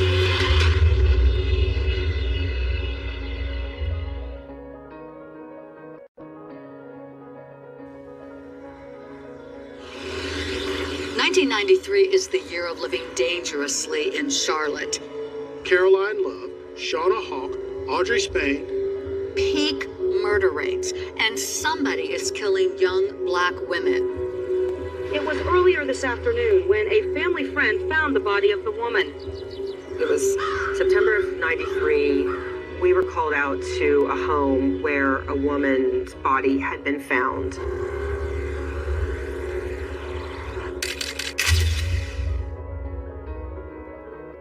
When police got to this apartment off of Marvin Road, they found two very frightened children. Michelle, yeah, I was there. Vividly remember Michelle Stinson. Here's a young woman who had been murdered inside of her own home with her children present. Michelle Stinson was killed in front of her two children. A friend drops by to visit Michelle. He looked in the windows and saw one of her little boys playing and, was banging on the window. Where's your mommy? Where is she? And they tell him, well, mommy's asleep on the floor. And he was getting ready to leave when the little boy opened the door and he went in. He finds her dead on the kitchen floor. There were signs of strangulation, but her cause of death was 4 stab wounds. As Michelle Stinson's bloody body was taken away, those who knew her said goodbye with tears and tried to make sense of it all. My goodness, what person, what monster could take the life of a mother in front of their children? Police say that there is no sign of forced entry, and that indicates that perhaps Michelle knew her killer and invited him in. Despite that, they failed to find any viable leads or suspects. Michelle Stinson's case, like Shauna Hawk and Audrey Spain, and the still missing Caroline Love, goes unsolved. You can't even stay at home and be safe anymore. For some unknown reason, they just couldn't connect the dots. Dee Sumter's a remarkable woman. Yes, her heart broke, but her will didn't. Dee Sumter went on a public campaign to call attention to her daughter's death. It's better knowing. And she turned what was the worst possible situation into something extremely positive for this community when she, along with Shauna's godmother, Judy Williams, started an organization called Mothers of Murdered Offspring, which is still here. I just knew I had a daughter who was murdered, and it wasn't being investigated properly. I was appalled by that, angered by it, and I was not going to stop until I found out who did this.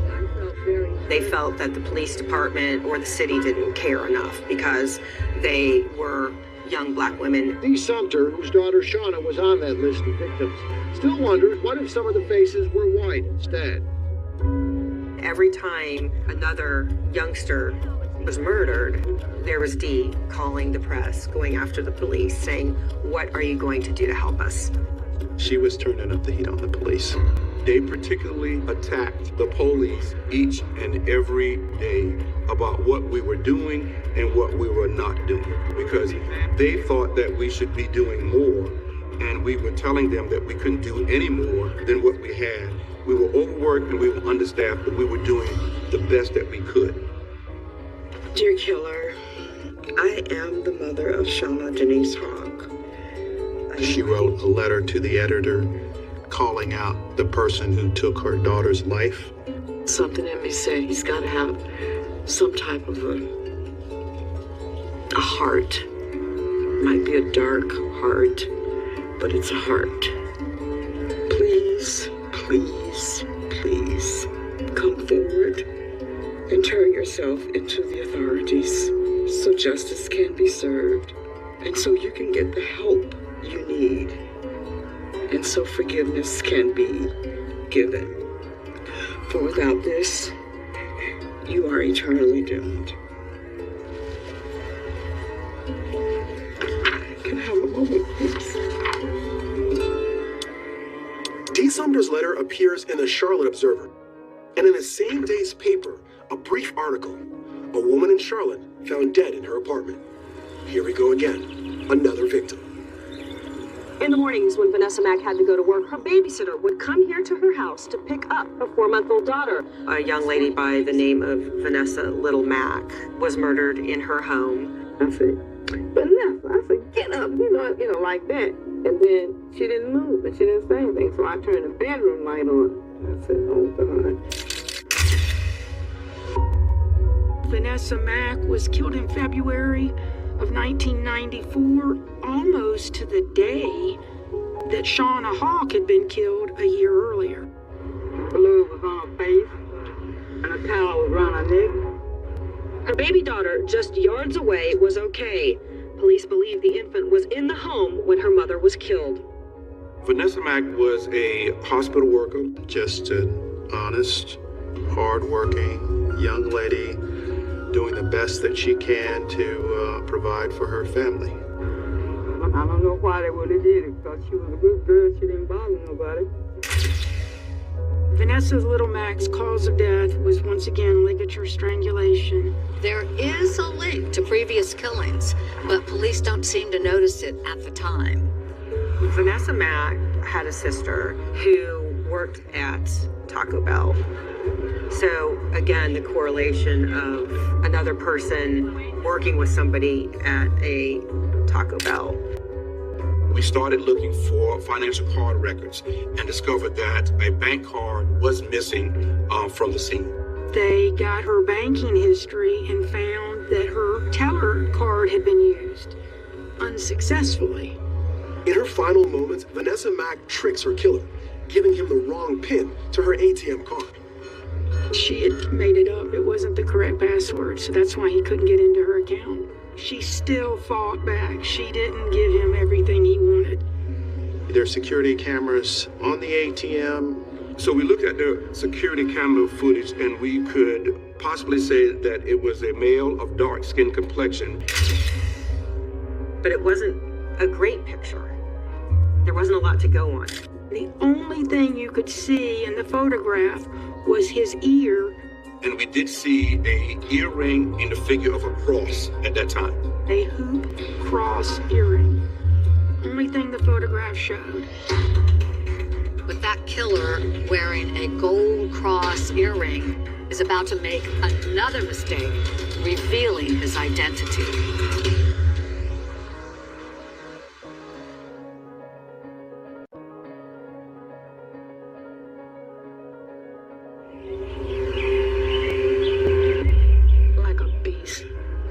Waiting for a prey, just waiting to go and hurt someone. It's March 1994 in the city of Charlotte, and someone has gotten away with murdering 4 women in a year's time. My goddaughter was one of the victims. Shauna Hawk. She was one of his victims too. Shauna Hawk found strangled in her home last February. And then 2 weeks ago, Vanessa Little Mack also strangled. All black women in their 20s, all strangled to death in their own home. Something's not right here, you know? Something's not right. I mean, it's one question I want to have for the police department. Why hadn't they shown a real interest in? And I really felt that we've been neglected. All being investigated as seemingly unconnected. That is about to change in one single deadly day at the same apartment complex. The Lake Apartments, and I would refer to them as the infamous Lake Apartments, because if there is any location in this town that's affiliated with these cases, that's the location. The next victim is in March 9th of 94, 18-year-old Brandy Henderson, a young mom. She was funny. She loved to joke around. She sang off key, but she thought that she could sing, and we just let her do it. Brandy lives with her boyfriend Lamar Woods and their 10-month-old son, Tyrese. Brandy told me that when she had Tyrese, that she felt like her life was complete. She felt like she had made a masterpiece. One night in March, Brandy calls her cousin George, asking him to come over and hang out. She was like, well, I've got some Chinese food that I ordered and from takeout. Why don't you just come over? Come on over. Come see me. And I said, well, it's already 8 o'clock. I'm tired. I've been working all day. I got to get up early tomorrow. She said, oh, come on. They're talking on the phone. Then there's a knock on the door.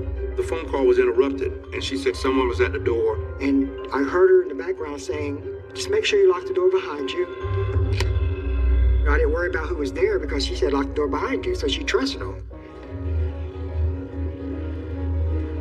Late that night, Brandy's boyfriend comes home from work. The first thing he notices that sort of catches his eye is that kind of like the lights are off, which is a little bit unusual because he knows Brandy is home. He turns on the light. The apartment's been trashed. His stereo is missing. The place has been robbed. So he starts checking around and he finds his kid and notices the kid is not really breathing normally. So then he's like, what's going on here? Someone has tied a pair of shorts around 10-month-old Tyrese's neck. This child is struggling to breathe. He runs to help him. He unties the things around his neck and then finds Brandy. Brandy was in the bedroom, lying on the bed, with a ligature around her neck. You're watching as this woman's body is being carried downstairs, knowing her child has been injured, possibly gravely, and luckily he survived. The next morning, as soon as I turned the news on, we don't have a significant break anywhere in the case. We're still hoping that somebody may come forward with some information. They had a stretcher rolling across the sidewalk in front of her apartment. And I knew at that time that it was real, and I just lost it because I just could not comprehend that I just talked to her and now she's dead. The killer stole not only the stereo, but a Pringles can of coins that Brandy had been saving up. However, the suspect got in there. Apparently he was let in or had access to get in on his own. Right at this moment, detectives get an urgent radio call. They're needed back at the Lake Apartments. Another woman is found strangled. I could not believe that the next day we're back at the same apartment complex where another woman is found dead in her apartment. And this woman is Betty Jean Baucom. She's 24 years old. She has a 3-year-old daughter. Betty Baucom, who lived somewhere in those same apartments, worked at Bojangles. Betty never did anything wrong to anybody. She always tried to help people. I mean, it just really hit us hard here. The stuff hit the fan. It was crazy town, man. Everybody was over there. It seemed like there was 10,000 police cops over there. I was interviewing people who were racing into the apartment complex. We came here to make sure that my girlfriend was seen because her husband is at work and her and her daughter is home alone. Did this concern you when you heard this? Yes, it did. I mean, it's unbelievable. The fear that it stoked was just insane. I grew up in New York and I thought this was going to be like, a safe haven out here. And apparently there is no safe haven anymore. So now we have a major problem. Now we have 2 young ladies in the same apartment complex have been found murdered, and there's a lot of conversation. I was in court and saw one of the homicide detectives, and I asked him, what's going on? And that was the first I heard. He looked at me and he said, we think we have a serial killer. Police worry this could be a serial strangler. Betty Jean Baucom's car has been stolen. We're looking looking for a vehicle now of the latest victim, and we believe the suspect is probably fled. So during this time, we have an APB out for Betty Balcom's car, and we're looking citywide for the car. Police found the car in this parking lot. Actually, it's right across the street from the apartment complex where the women were found murdered. On the floor of Betty's car is a Pringles can stolen from Brandy Henderson. So that connects the two murders at the Lake Apartments. Whoever killed Betty and stole her car must have also killed Brandy and stolen her coins. Tonight, police aren't taking any chances at all. They're setting up perimeters all around the Lake Apartments. Investigators say they need more information quickly. If you don't get him off the streets fast, he could do it again. Use caution, be careful, and think before you open the door. The killer is out there somewhere, and they feel certain, if given the chance, he could strike again.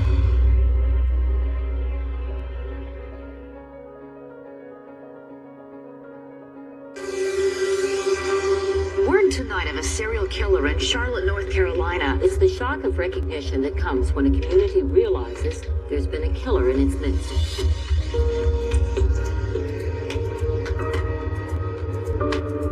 So now we have a major problem. Now we have two young ladies in the same apartment complex have been found murdered.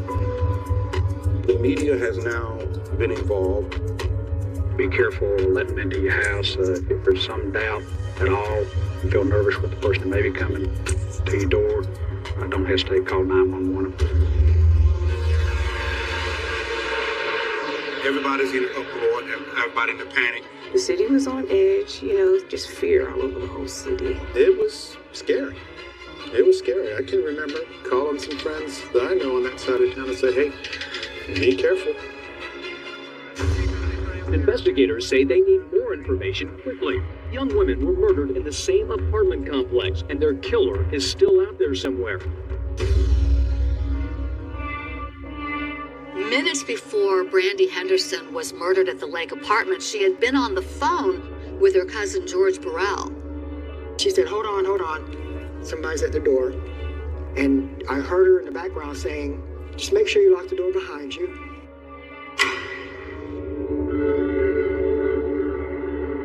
The day after the murder, George says he stops over at a neighbor's apartment. As I walked in, to my left sat Henry Wallace, watching the TV. I had seen Henry Wallace at Brandy and her boyfriend's house. I had met him one time. By daylight, detectives were back at the Lake Apartments with another murder on their hands. The news came on. So we started watching the news, and it was about Brandy's murder. Investigators say whoever killed these women was cold-bloodedly calm, spending a lot of time in each of their apartments. I felt this on my shoulder. I felt a pat. Like, I'm so sorry.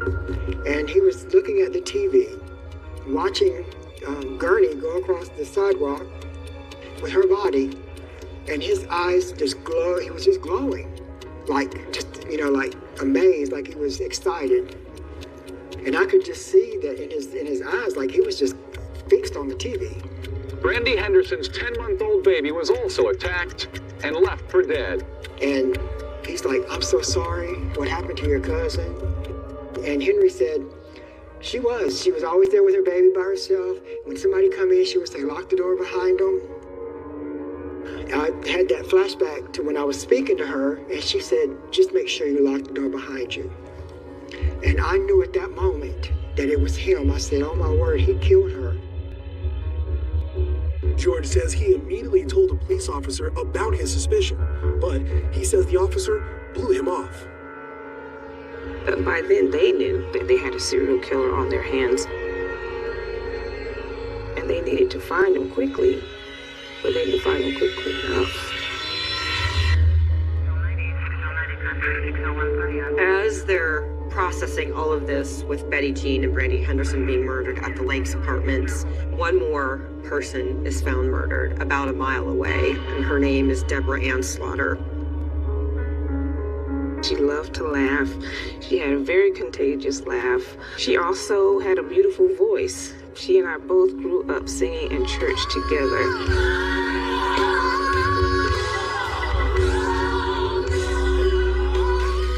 I remember Boyz II Men came on the radio singing The End of the Road.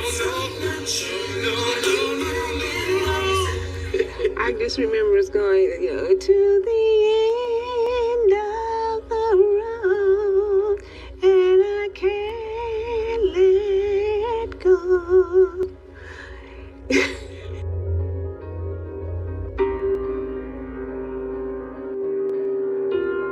That was the last time we sung together. Deborah Slaughter lived in the Glen Hollow apartments, which were the same apartments that Audrey Spain lived in. Henry Wallace had also lived in Glen Hollow at one time, and Deborah worked at the Bojangles, same place where Henry Wallace worked. And my mother did give us warnings. Her exact words is, there's this serial killer in Charlotte, and I need y'all to be careful. And I would say to Deborah all the time, be careful. I always told her to be careful. But Deborah was a tough person, and she just wasn't scared of anything. It was this last Thursday the bodies of Brandy Henderson and Betty Jean Balcom were discovered. 2 days later, Deborah Slaughter was found just a mile away. At some point, after letting this man into her home, Deborah Slaughter comes to a horrifying realization. Once his attack was on, Deborah Slaughter made the connection between the recent murders. At that point, she said, "You're him." So Deborah did fight because Deborah knew that she was going to die. Deborah Slaughter's case was much more violent than any of the other victims, and you could tell that there was a big struggle inside the home. She fought for her life. Lovey Slaughter sees it every time she closes her eyes, her daughter's body lying on the dining room floor of her apartment. When she knocked on the door just kind of pushed open, and she walked in. And when I opened the door and saw her laid on that floor, next thing I know, I look up and I see 2 firefighters bringing my mother down the stairs, and she's crying, and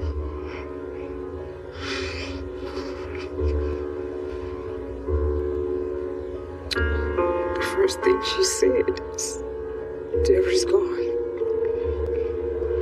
She said she's gone. You've got, this person was strangled here. This person was strangled here. This person was strangled here. Huh. Tonight, police aren't taking any chances at all. Looking back, The killer is out there somewhere. for myself, as a reporter, I keep thinking, why didn't we start putting 2 and 2 together? Then you have the police who are trained to do these kind of things. Why didn't they do it? Look closely. Police say this is the face of a serial killer. Who is this man who has confessed to the murders? Once I touched him, so it was out of my control, out of my hands. So I couldn't stop it. There's no way I could stop it.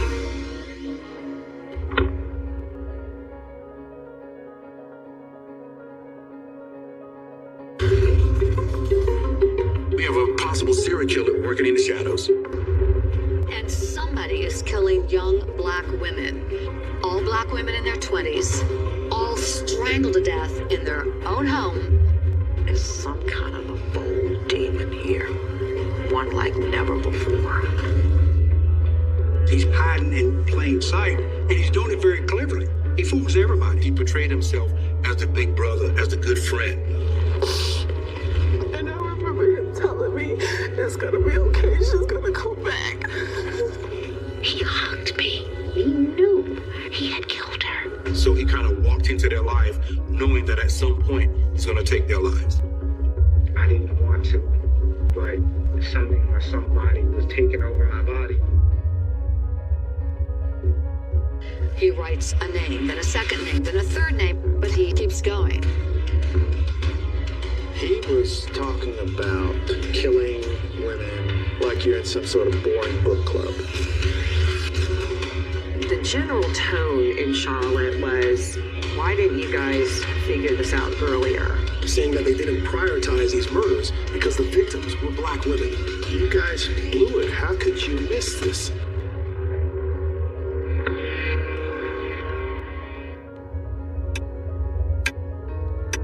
It was this last Thursday the bodies of Brandy Henderson and Betty Jean Balcom were discovered.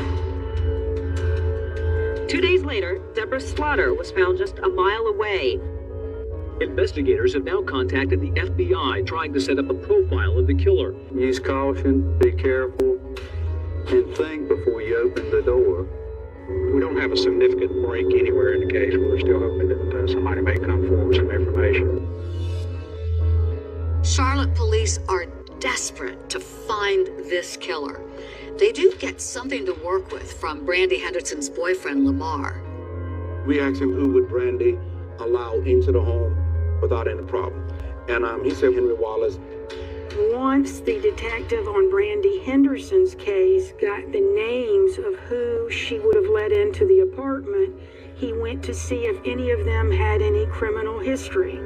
Henry Wallace did. He had a misdemeanor larceny charge. And there was a mugshot of Henry Wallace. That's when Detective James Stansberry, who's been investigating the Vanessa Mack case, walks into the room. He comes in and he sees the photograph of Henry Wallace. In that mugshot, Henry Wallace is wearing a hoop cross earring in his ear. I looked at the photograph and something hit me. The detective remembers that from the ATM on Vanessa Mack's case. I saw the earring with the cross. And that's similar to the same earring that we saw on the picture of Henry Wallace's arrest photo. I see this and say, we may have something here. Investigators hope this car stolen from Balcom spawns new leads. Betty Jean's car is found across the street from the crime scene, Nissan Pulsar, and that was the biggest break that they've had to date, which was inevitably what led them to their suspect. They hit a jackpot near the trunk area of that car where they found a palm print. That palm print matched someone who was already in the system. That palm print came back to Henry Louis Wallace. So now we're going to look for the person, Henry Louis Wallace. March 12, 1994, around 2 in the afternoon, Deborah Slaughter's body is found. 3 hours later, police locate Henry Wallace and place him under arrest. And when the cops came in, he was headed bathroom door shut. And the bathroom door shut. Hiding in there.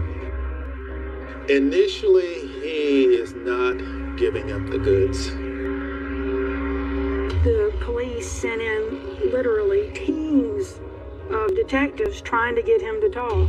He was like, I don't know what you're talking about. They sent in 2 more. I don't know what you're talking about. Enter Detective Tony Rice. Tony Rice goes into the room and started to talk to Henry. And he said, Henry, you mind if we just say a little prayer together? And he actually held Henry's hand and said a prayer. After the prayer, Tony said, well, now, can you tell me about what happened? Henry said, give me a piece of paper. And he started writing down all the names of the women. He writes a name, then a second name, then a third name, and these are victims that police had already suspected him of murdering. But Henry Wallace keeps going. Another name, another name, another name. A total of 10 victims. Charlotte police are stunned. That was the first the police knew of the depth of how many people he had killed. Henry, if you would, go ahead and just talk up for me and state your full name. Henry Louis Wallace. The police decided to record his confessions. Shauna Hawk, I really didn't have any intentions of doing what I did to Shauna. I stopped by to see Shauna one day, and she gave me a hug. And When she gave me a hug, I had her real close, and I said, "I'll let you have sex with me." She said, "You're joking." And I said, "No, I'm not. It's not a joke." He gave a full confession. That's very unusual. Many of them deny it to their dying day, so to speak. But Henry Wallace didn't. I told her to get dressed. I took her to the bathroom. That's where I maneuvered the chokehold on her. And so she passed out, and I filled the bathtub with water and placed her in it. The coldest thing I ever heard in my life. He was talking about killing women like you're in some sort of boring book club. Henry Wallace admits he raped each of his victims before killing them, and usually robbed them. But what's really unusual is that Henry Wallace knew his victims, and they knew him. That's what's different. He knew them, and he had to know them. He couldn't kill a stranger, he said. I would always hear the voices of the people I killed. I would always see them.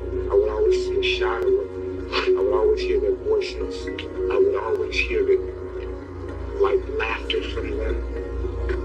Shauna Hawk's mother, Dee Sumter, says that Henry Wallace actually showed up at Shauna's wake. I'm thinking this is some kind of a bold demon here.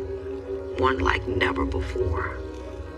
Had the literal gall to show up at a service for someone that he knew he personally killed.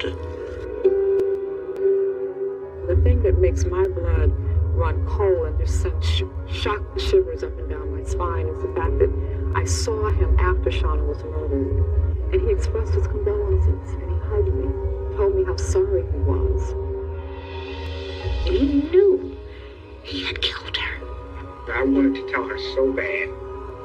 Gee, I killed your daughter.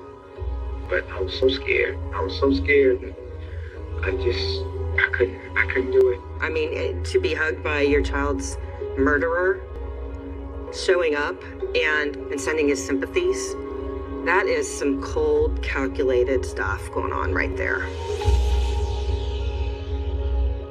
We begin to get a bit of a portrait of Henry Wallace emerging from the photos shown in court. He had many strengths in growing up. People liked him, and he was social.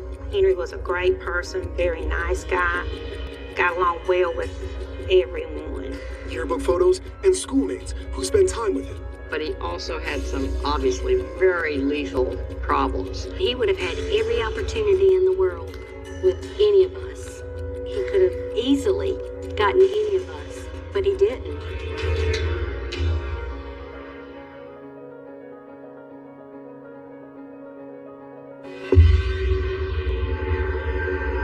There's some satisfaction in that point. I didn't want to, but something or somebody was taking over my body, and I couldn't stop, even when I tried to stop. Police say this is the face of a serial killer, a man who choked the life out of neighbors and co-workers. His name is Henry Louis Wallace.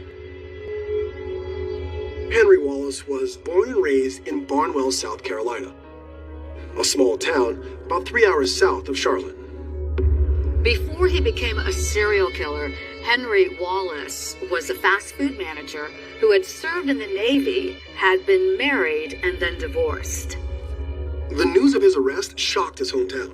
I still have a hard time believing now that it was our Henry. Former classmates and the high school yearbook seemed to portray a completely different image than that of a cold-blooded killer. Henry was a great person, very nice guy. He was a good guy. He was fun. He had the biggest smile, the biggest personality, always happy. You know, he was the first male cheerleader we ever had. I would have never guessed in a million years that Henry had any kind of issues where he would do what he's done. Never in a million years. He would be the person who's responsible for more deaths in Mecklenburg, Charlotte, Mecklenburg, than any other person that we've came in contact with. I think the community was truly stunned. Those kinds of cases didn't happen here. Charlotte wasn't the kind of place where we would have a serial killer. After Henry confessed to all of the murders that we believe he did in North Carolina, we began to formulate how are we going to tell the public. Information indicates that this person was responsible for the murder of 10 women in Charlotte. When we made the announcement, the city ate us alive. The media ate us alive. I do remember the police coming out and saying, we have a serial killer, but you know what? Our officers did a great job. The investigators worked tremendously hard and did an excellent job on the investigation of all of these 10 cases. We're sorry that we did not get him identified earlier. Had we done that, then we maybe could have saved the lives of some of these women. The general tone in Charlotte was, why didn't you guys figure this out earlier? The community became outraged. The police was well aware of this a long time ago. There were some in the community who criticized the Charlotte police, saying that they didn't prioritize these murders because the victims were black women. I sat and just cried in my heart and outside because I wanted that same energy and effort to be extended to my child. There was not a level of caring. This is where the racial disparity comes in. We covered Dee, we covered her press conferences. One of the things that she made everyone think about and talk about was if these had been white women who were dying in South Charlotte, each killing would have been a huge story. Race is always a factor in criminal investigations.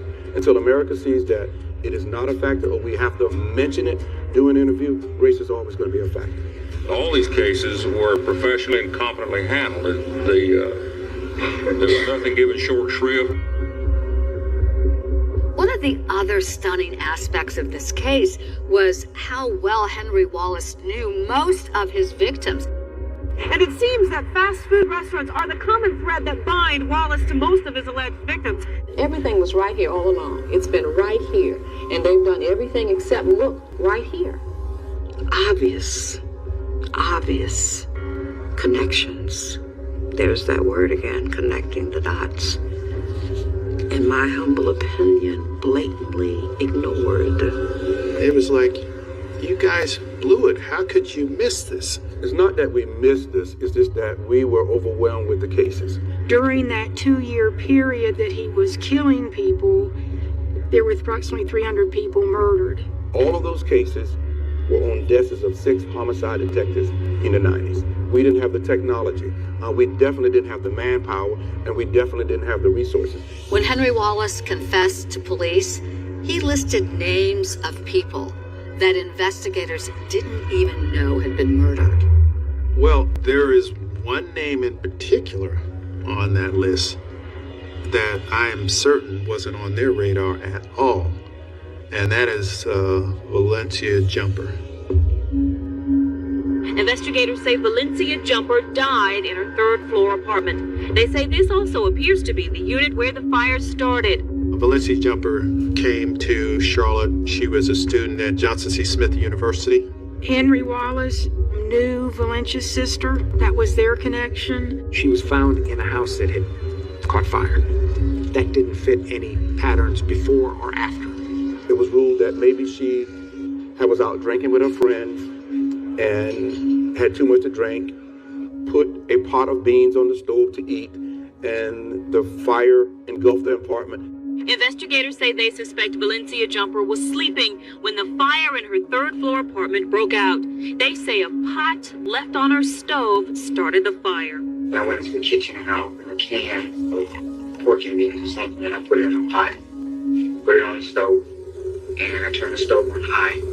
He set the whole scene up that it looked like she fell asleep while she was cooking. And I went to a kitchen, I noticed there was a bottle of rum, 151, and I poured the rum all over her body. He considered her to be his little sister. There were so many things in this case that were missed by various people. The only people who didn't miss the signs were her family. And her family fought tooth and nail to say this was not an accidental fire. After Henry confessed, the medical examiner started re-examining the facts in that case, And one of the things that stood out was there was no soot or ash or anything in her throat where she breathed in smoke. It should have been ruled that she was dead before the fire started. This case haunts me probably the most because of mistakes that were made, that had they not been made, Henry Wallace would have been charged then.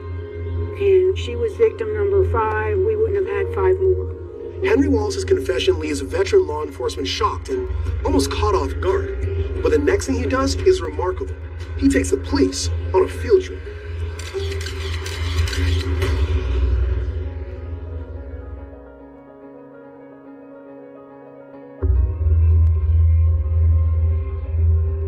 I knew this day was coming. I mean, I knew and I wanted it to come. And there have been several times during the actual crime that I was committing, I wanted to die. I ruined everything. Henry Louis Wallace knew all of his victims, and they felt comfortable with him because he portrayed himself as the big brother, as the good friend. Always very polite.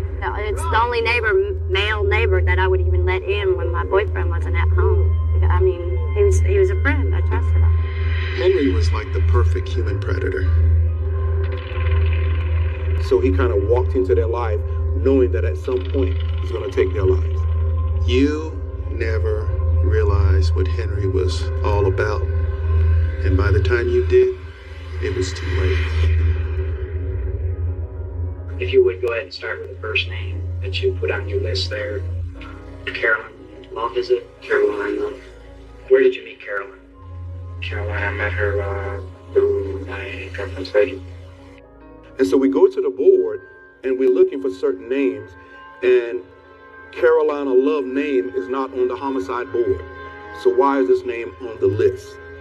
Caroline Love was a woman that went missing in June of '92. She was a friend of Wallace's girlfriend at the time. Remember, Shauna Hawk and Caroline Love were friends and they were co-workers. We talked to him and he was very forthcoming, and he gave us a lot of information. I dumped her body on the left side near where a little ditch kind of led from the highway back into the woods. You think you could find it again? I know it could. And so we decided to find Carolina Love. We put Henry in the back of the van, and he directed us out to this remote area of the county to a field. The investigators were told exactly where to look for another victim in this bizarre case. And it was the skeletal remains of Caroline Love. That tells the cops that this guy is for real. He's a killer because he's the only person who's going to know this. We have to tell the public that this case was not a missing person. It is now a homicide. Painful. I cried all yesterday. I cried all last night. Caroline's family is even more devastated. This is the same man that went with Caroline's sister, Kathy, to file a missing persons report. Caroline's niece Sarah was only 8 years old when her aunt went missing. And who comforted her during that time? Henry Wallace. Then I remember being in her room with him and sitting on his lap. And I remember being sad and crying.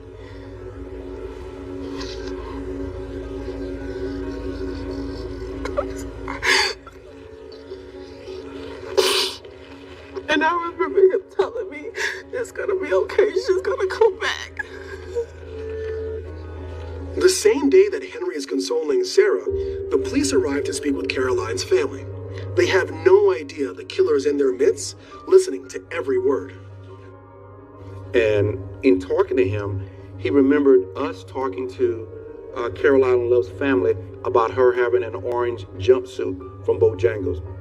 He said after hearing that conversation, he decided to go back and remove that orange jumpsuit from her, because if we were looking for it, it would be easily seen by an aerial helicopter or somebody's walking by. He returned to her body disposal site, which was outside, numerous times. I went back a couple of times since then, so I was really where the body was. Caroline's family, who had held out hope for so long about the fate of their loved one now have to face the cruel reality that her remains have been found. You told me she would come back, but you didn't tell me she would come back like that. I mean, we didn't have anything to go back to. Her body was bones.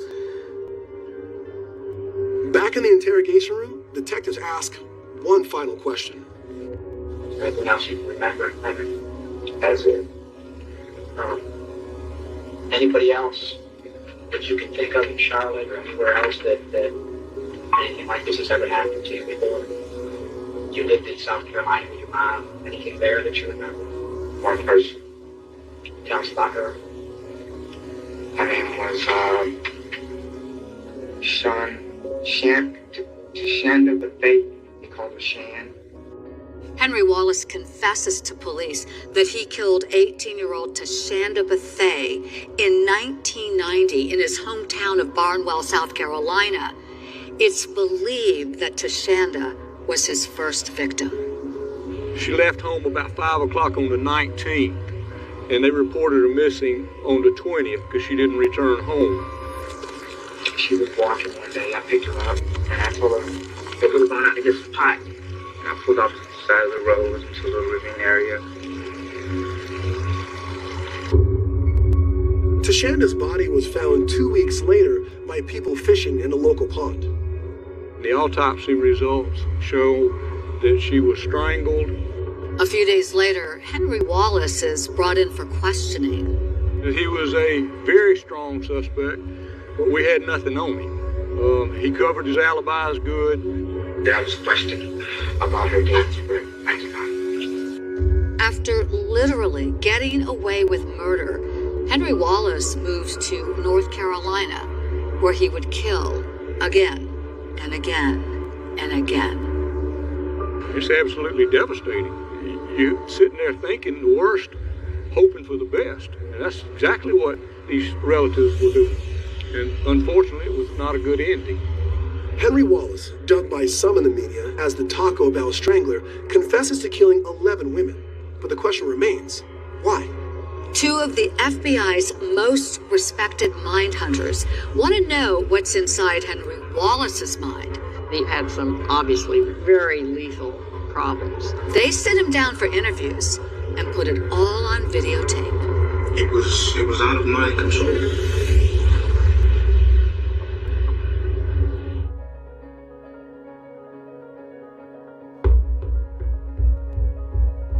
For years, the FBI has been developing behavioral profiling techniques. And there's a woman named Ann Burgess, a professor and author from Boston College, who has helped them.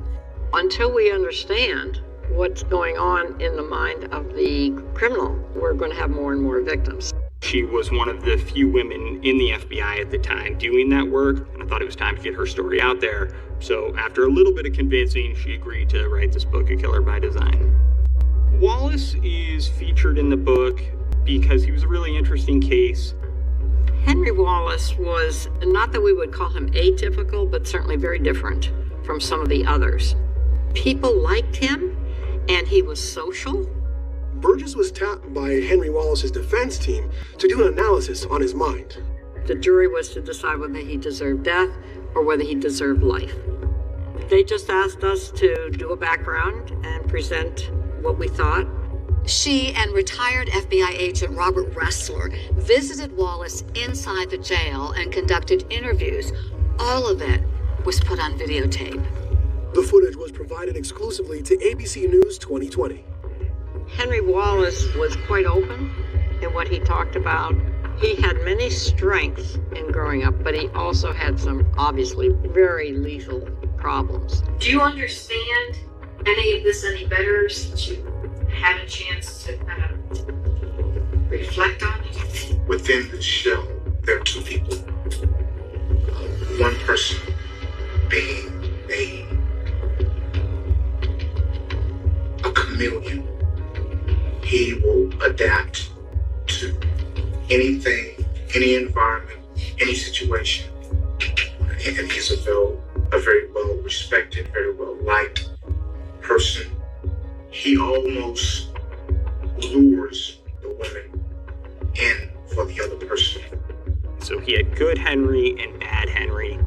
Good Henry was a friendly person that made friends very easily, dated women very easily. But then he said the bad Henry would come out, the monster, so to speak. He came out, he was angry, he had to kill them. Why he couldn't stay good Henry for a long time, we don't know, but he just couldn't. But what's generating the anger? Experiences in the past. One of the reasons that Wallace points to for committing his crimes is he did have a really tough upbringing. Henry tells them that when he was a child, he was molested. He also reveals that he and his mother, when he was growing up, had an extremely volatile relationship. It was terrifying. Terrifying. From the beginnings. Henry also described being constantly teased about being a cheerleader and other things. He was teased about his size, he was teased about his color. Wallace was trying to reshape this really terrible childhood that he had by taking out his aggressions on people that he knew as if that was a replacement for the bad situations of his past. He married his high school sweetheart, this prom photo capturing them in happier times. But the marriage didn't last long and ended right before he moved to Charlotte. It all starts collapsing after the wife left him. I grew to hate her very much. And there's still a lot of hatred inside for her. And I think that had I lived in South Carolina and not Charlotte, she would probably be one of the victims. Wallace did think about killing his wife, but he was not able to actually go through with it. I think that the majority of the victims reminded me of her in some way. Or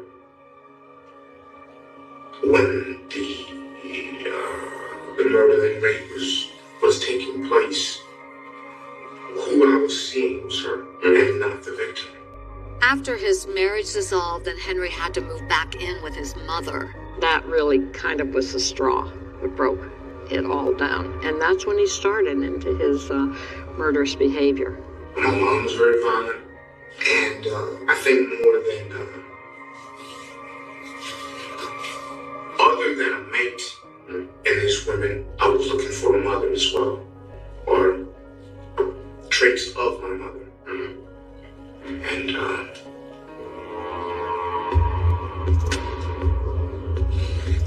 they were there in all of them. Henry Wallace was danger disguised as a friend, and his victims never saw him coming.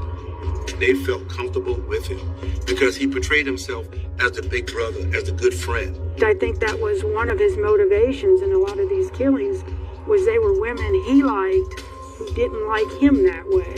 That's a more classic kind of a type of motive, if you will, for a serial killer.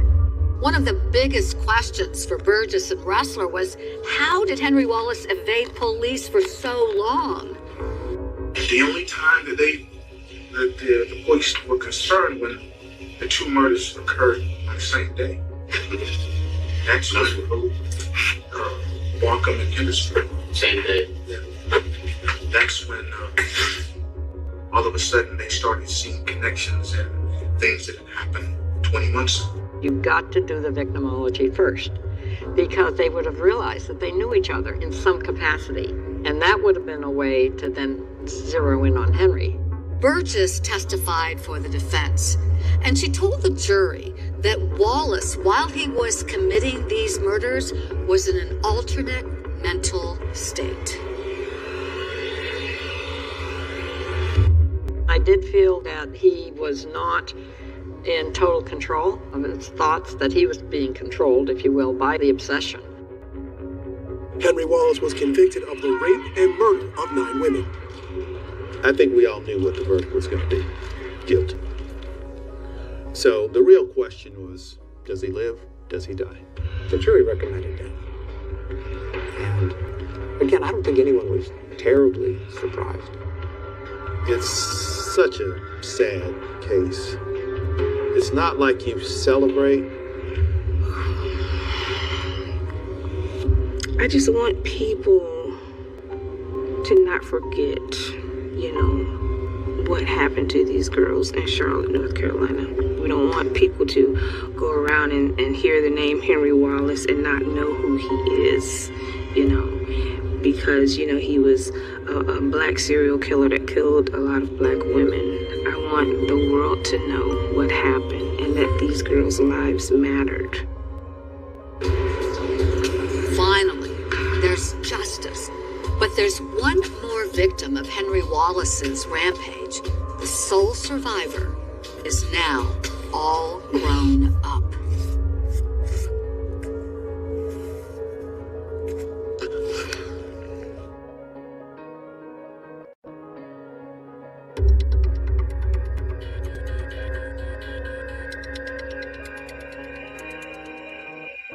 "18-year-old Brandy Henderson strangled to death."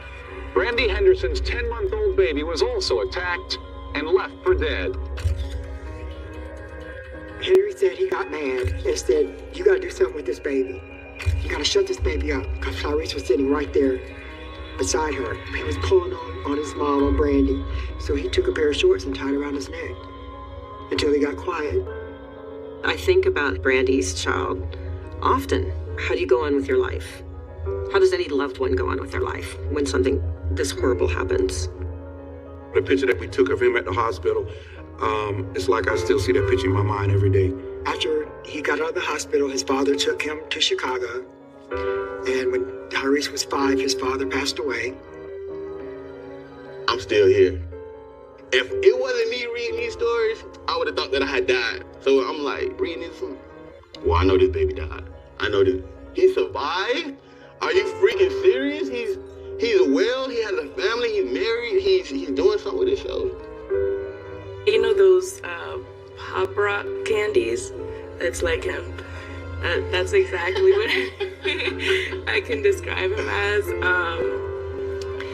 He's a ball of energy. I'm a father, I'm a husband, I'm an entrepreneur. I try and be a great role model because I do have 3 sons. He's been through a lot of things. He's had it rough. He realized he never grieved for his mother, and he grew up without his mother's love. I went through a whole grieving class. I wrote my mama a letter. I told her why I was mad. I told her why I was angry. I told her how much I missed her. I told her how sorry I was because I know that I wasn't doing the right things. When I heard about his mother, inside I was crying, outside I was strong. I'm finding out more and more about the situation with his mother every day. I went and searched for it just to know, what type of woman she was and how it's instilled in him. She was such a great mother. She would have done anything at all for him. Brandy told me that when she had Tyrese, that she felt like her life was complete. They tell me that she was a great person. They say that she wanted the best for me. They're like, I was her masterpiece. It's like, I'm somebody's masterpiece. Like, that's a huge compliment for me. I saw Tyrese when he was like 9 years old. We went to Chicago and visited him. But since that time, I lost track. I feel guilty about it, but I just could not stay in contact with him because I knew he would have all these questions and I wasn't ready. After 20 years, Brandy's cousin and close friend, George Burrell, is now reuniting with Brandy's son, Tyrese.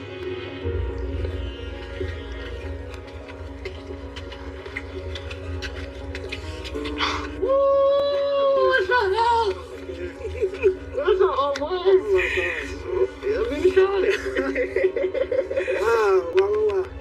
Yes. And hello. Liz, George, Liz. Finally. Man, it's good to see you. You too. You getting old. You got gray hair. You got a gray beard. Yeah. The guilt, when she told me, come over and see me that night, and I didn't go, and then he came and killed me.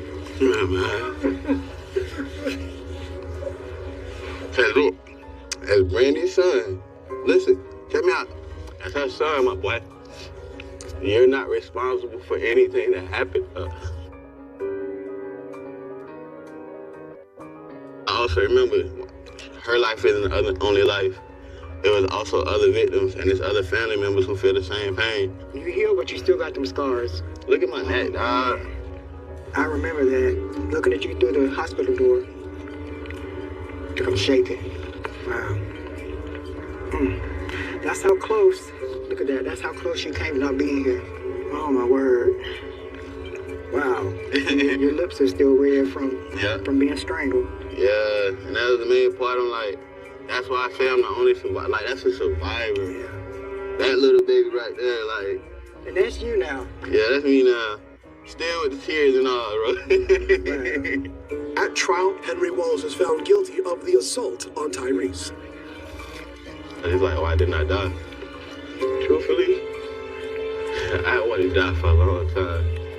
As I started learning more that I'd be too selfish. She fought too hard to keep me alive. And that's why I didn't die. There's no time frame on grieving. There's no time frame on how long you can and can't miss somebody. But it's like, I'm a survivor. Wallace was sentenced to death, but now he's asking a judge for a new trial. For him to be here pleading for his life, not fair. It's not justice. And I just believe it's time. It's time for us to finally see that end.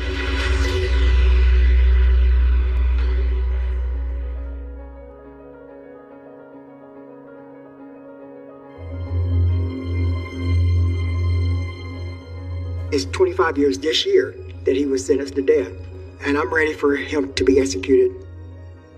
I think he got an appropriate sentence, but North Carolina has not executed anyone in a very long time. My goal now is to start a petition and let people sign that so that we can get an execution date and finally get this resolved. I was determined that I wasn't going to hate him. You kind of have to let it go, otherwise it will consume you. I don't feel hate for him now. I started journaling, and it really did help. I forgave Henry years ago for the madness of what he did. I don't harbor that hate for him, but I do think that justice should be served. Audrey is buried in South Carolina. My dad donated an acre of land for a new cemetery, and Audrey was the first one buried in that cemetery. She has a niece named Audrey Lynette Franklin. Part of her legacy will definitely continue, so we're excited about that. She does have a son. His name is Eric Slaughter. He reminds me of Deborah a lot. I think she would be very proud of him and the progress that he has made in his life. I just wanted mothers to come together and join our forces and our hearts. MAMO, Mothers of Murdered Offspring. The whole point in MAMO being created was to make sure that Shauna's memory lived on. Should have never happened. But it made us better detectives, and it made Charlotte Police Department a better homicide unit. In a statement to 2020 about the Wallace investigation, the Charlotte-Mecklenburg Police Department says the detectives worked the cases as diligently as they would have any homicide case, with the race of the victim being irrelevant. In the aftermath of the murders, the department says it added staffing to the homicide unit and implemented regular mandatory meetings to better identify related cases. You know, the guys in the homicide unit, I know them all from that time. It's just that they were put in a situation where you just couldn't win. Listen to the families, because they are the voices of the victims. I fight for my own breath sometimes. I fight to be here. If I had $1 for every time that I've been told, Miss Sumter, I know I'm gonna make it because you're making it. None of these young African-American ladies deserve to die. They were young ladies who deserve to have a bright future. And so, you know, my hope and prayer is that even though as tragic as this was, something positive will come out of it.